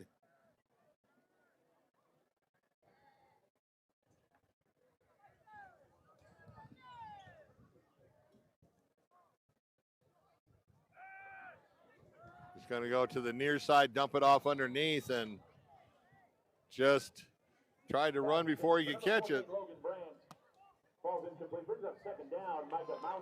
So 2nd and 10 now for the Bolts. Yeah, I got nothing to lose by working on the pass game, giving some players a chance to get some That's a smart move by Campos. I mean, first of all, you're not going to get your starters hurt. Second of all, these reserve players, you give them game time action, and that'll pay off later on if there is an injury or they're having to substitute without being expected. Inside run again, just keeps moving those legs forward. Verosco goes over midfield and into Douglas territory. Timeout on the field, and Mica's going to call a timeout with all the new players in the formation, probably just getting everything squared away. Yeah, you got number 12, Chris Garcia, in at quarterback now. He's orchestrating the offense for Mica Mountain. Chris Garcia, son of Ray Garcia, a good friend of mine, and Ray was a really, really good 7-on-7 coach with the Tucson Wolfpack, which we had on the 520 Sports Talk show several times. Won a bunch of 7-on-7 championship games up at the Red Zone up near Cardinal Stadium in Glendale. And his older brother now playing college football, Roy Garcia Jr. So a lot of good talent on this Mica team. And a lot of good quality depth on this team. Like, these guys are orchestrating offense really well, running it smoothly, gaining yards, so it's looking good. So let's see what Garcia can do here with the offense. 3rd and 5, a big down for him. Little jet sweep to the far side, turns it upfield, has the 1st down as he cuts back, and he's going to almost get in a chance to go in for a touchdown, but a nice saving tackle. Did you see that nice block? Number 19 Nice right block. there. He went from one end of the field all the way back to the near side. Yeah, tell me, the really nice block there sprung for an extra good 7 yards on that. So really nice job there. First down at the 35-yard line for Mica.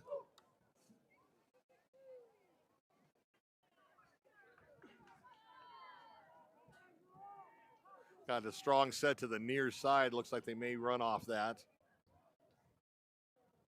Brings another run on motion. Fakes the jet sweep. He's going to roll to the far side. Put the ball up. And incomplete. Almost intercepted. See how Garcia's orchestrating things out there. He's making sure the guys are, in the right position. He's a senior as well, Bill, so he knows what he's doing out there. Regatta was the intended receiver on that play. And like I said, the defensive back had a better shot at hitching the ball than Regatta. Yeah, it's hard to roll left, throw, like I said, throwing against your body. Unless you're, get your footwork right, it's hard to complete those passes. Garcia looking over the land. Now brings his man in motion to the near side.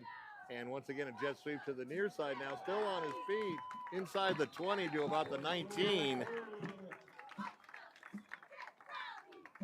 As Mica continues to roll here, clock rolling too.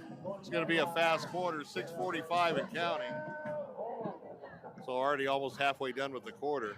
Nice little methodical drive here, Bill. They're showing really good signs, good discipline, and running the offense the way it should be run. Yeah, and it's going to give, like I said, to give Garcia a lot of confidence, that he can come in and step into the shoes of Christ and keep the offense rolling. Yeah, and you can have two good quarterbacks. That's a key weapon in your arsenal. Good little mix of run and pass. Garcia rolls to the far side and tipped as he lets go of the ball. So 2nd and 10 for the Bolts as we come up to the 6-minute mark here in quarter number 4.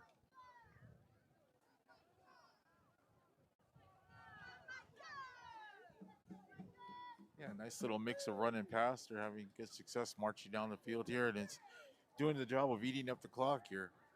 That's running.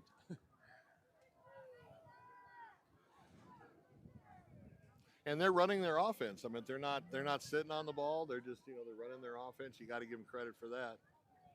Garcia in the shotgun, hands off, little dive play between the end and the tackle, and gets tripped up right around the 20-yard line. Now they're going to give him forward progress to the 8. Once again, a crazy spot, huh? Yeah. I like how they're all doing their job. Everybody gets up at the 20-yard line, they put the ball at the 18. All right. Mica doesn't need any more help from the refs. They're already up 37-0. It's a hat on a hat. They're all doing their job. So now under 5 minutes when the ball gets snapped.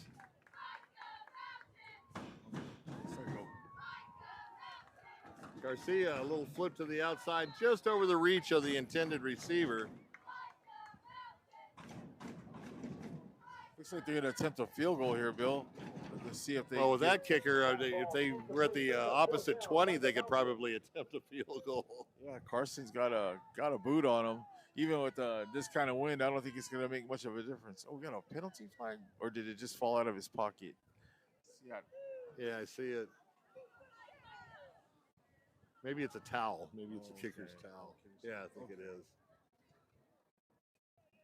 Or maybe gloves. Why would a kicker need gloves? Low snap at a nice place, and a kick is up, and the kick is good. So Mica gets to that 40 mark here at the 4:10 mark of the final quarter. They will stop the clock on the change of possession. And our score 40-0, and yet another blowout brought to you by the #1 broadcasting group for Cool FM. For our folks at home, the reason we're laughing is because they give us the choice of, we get first choice of any game we want. And I continue to pick games that I think are going to be close, and they end up being blowouts. So that's kind of the inside joke of Ramon and Ray and myself. So just wanted to kind of let you guys in the loop on that one. So 40-0, 4:10 left to go. This has been over for a long time. You know, overall, if you're the Douglas coaching staff, you're like, you can point to things that went well tonight and point to things that could have changed the outcome of this game or made it a closer game. So They got to work on their tackling. Yeah.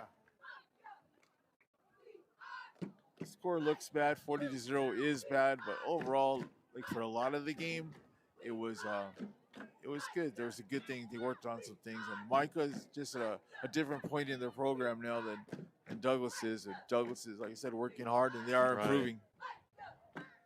So the kick did go out of bounds, and they'll probably just assess the penalty yardage instead of making him re-kick. And so ball's going to be stopped at the 35-yard line for Douglas. And Douglas actually has had a lot of luck on Mica Mountain miscues and penalties, but they have not been able to take advantage of it all game long. And they got about 4 minutes left to go to see if they can get that goose egg off the scoreboard.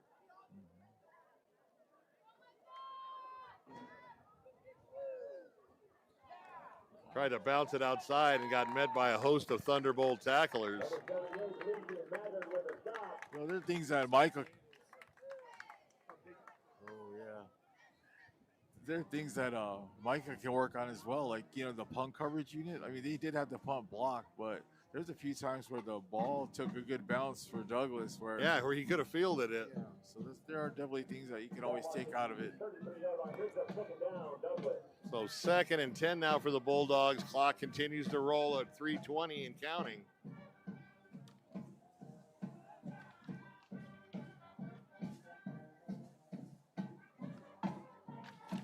Higuera is going to try to go up top, and nice catch, and a fumble picked up by the Bulldogs and then re-tackled, and ball inside the 50-yard line, about the 49-yard line of Mica Mountain. Davian Phoebus was Johnny on the spot right there. He saw the ball laying on the ground. He didn't take a chance. Was that Regina with the hit again? I would not be surprised. Wouldn't doubt it.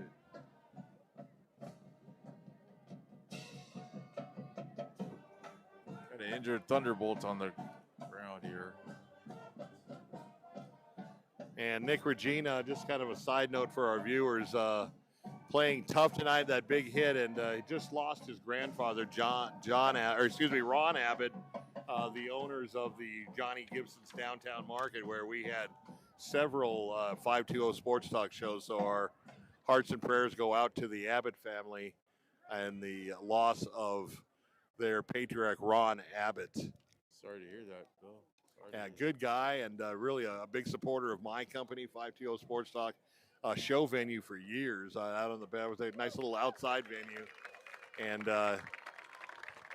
Ron was very proud. I always watched him go to the youth football games and watch Nick and his older brother play. And his son John was one of the coaches for the Scorpions. Long time. Keith Regina, Nick's dad, also involved very much with the Scorpions. And actually Nick's sister is on the Palm line at the U of A. So a very athletic family, and once again, just our heartfelt thoughts on the loss of Ron Abbott. Back to pass, he's going to go down the middle deep, and once again, intercepted.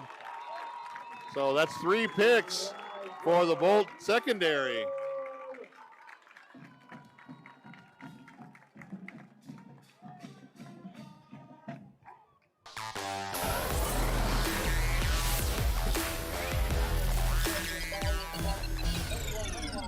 So first down for Mica Mountain at their own 31-yard line. Just a hair over 2.5 minutes left to go in this one. That's Elijah Mangum with that pick.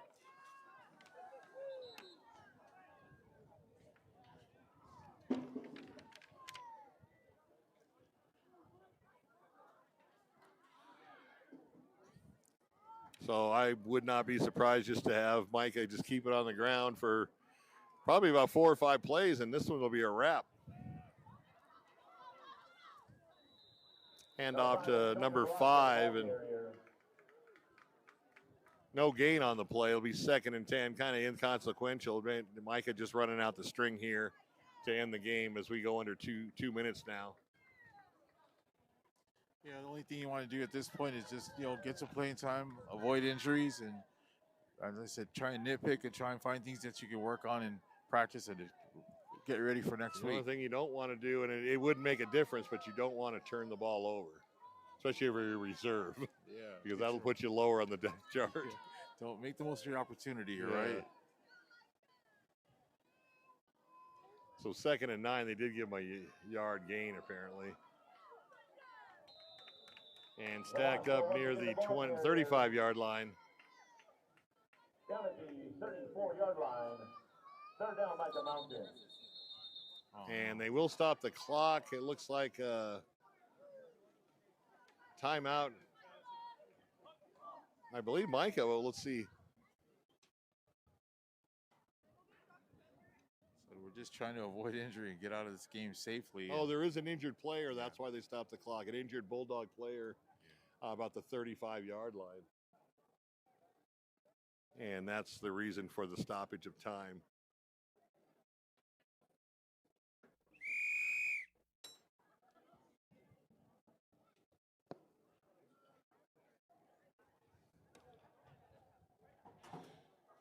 So this one has been all Mica from the get-go, and just some fantastic plays. 2 pick sixes in the game. Some great running by their running backs. Big hits on defense. The biggest one by Nick Regina.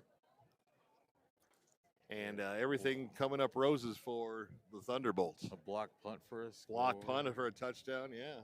Yeah, pretty much those big splash plays are happening for Thunderbolts tonight. 3 touchdowns from special teams or defense. When you coach it up, you make your own luck, right, Bill? Yeah. Things don't happen on. I'm still bewildered on how this Mica team lost to Sunnyside. I really am. Yeah, it happens. You look at it's during the long season. Like there's always a game that you should have won that you lost. There's always a game that you thought you might not have won, then you win it. So it all kind of balances out. Water finds its level. That might be one of the baseball players. 26. So I believe 26 was the injured player. He's assisted off the field with the help of one of the assistant coaches or trainers.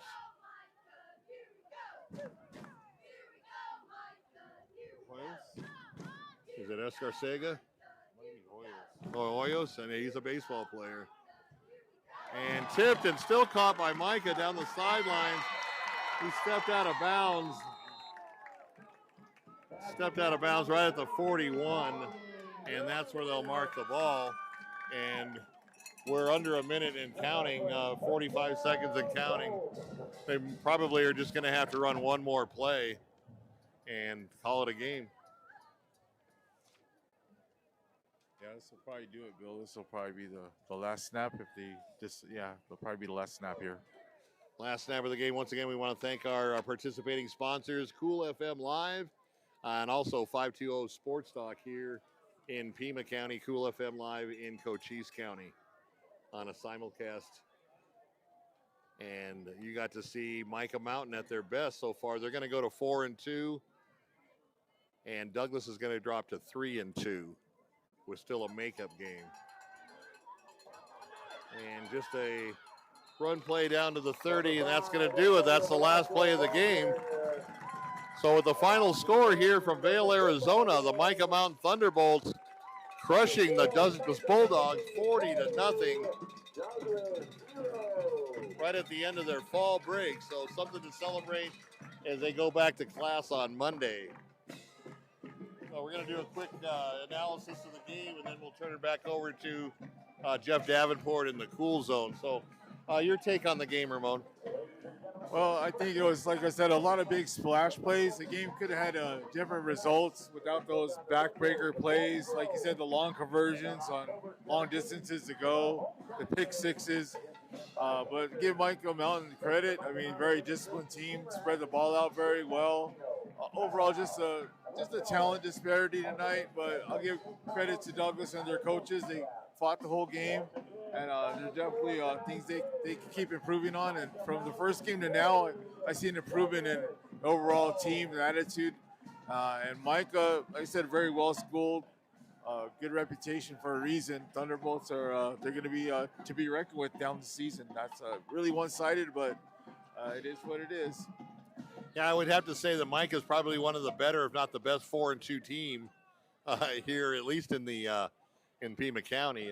Just like I said, just crazy that they lost to Sunnyside. But if you're Douglas, you know, you take your beating, you go back to the chalkboard, to the drawing board, and figure out what you can do better. My take on it is, in spite of everything, you know, they were in Mica Mountain territory, you know, enough, but a lot of that was because of penalties. It wasn't because of offensive execution or performance. So their offense needed a lot of work tonight, and I think that's more of a credit to the Mica defense and the scouting of their assistant coaches. They were ready for anything that Douglas threw at them tonight, and it was almost like they were in their own playbook. So Douglas has some work to do.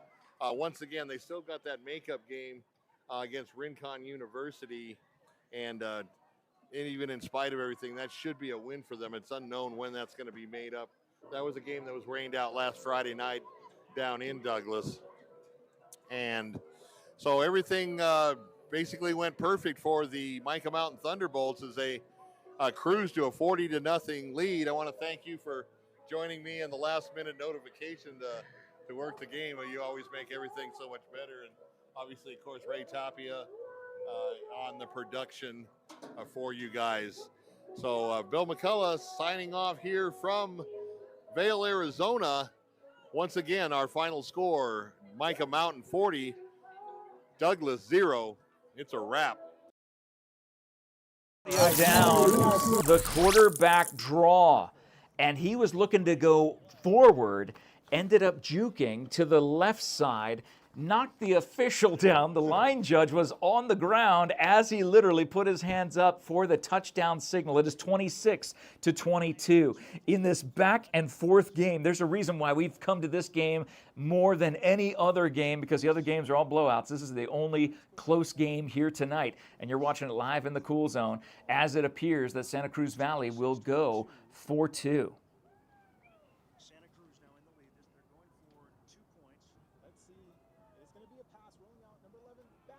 Knocked down.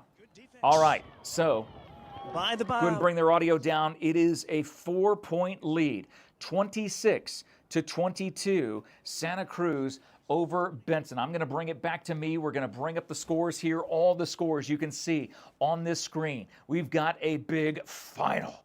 It is Valley Union winning big, but that score, 26-22, that is the one to watch right here. There's the Benson Bobcats. Great to see the Bobcats making a good job of keeping this game close. The defense almost held.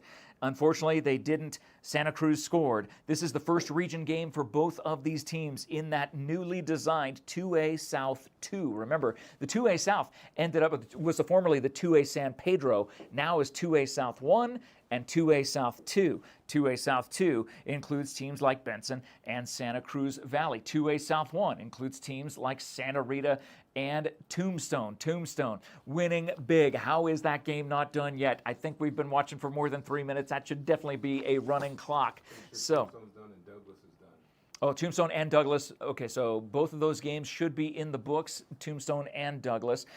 We will wait to make sure that those are final. But I got green. Let's go see some highlights. Let's go around. Let's go back to St. David. My goodness, this was the game of the week. The undefeateds, number 1 and number 2 in the state. A big run there by Hayden Lobos. Ended up adding to their lead.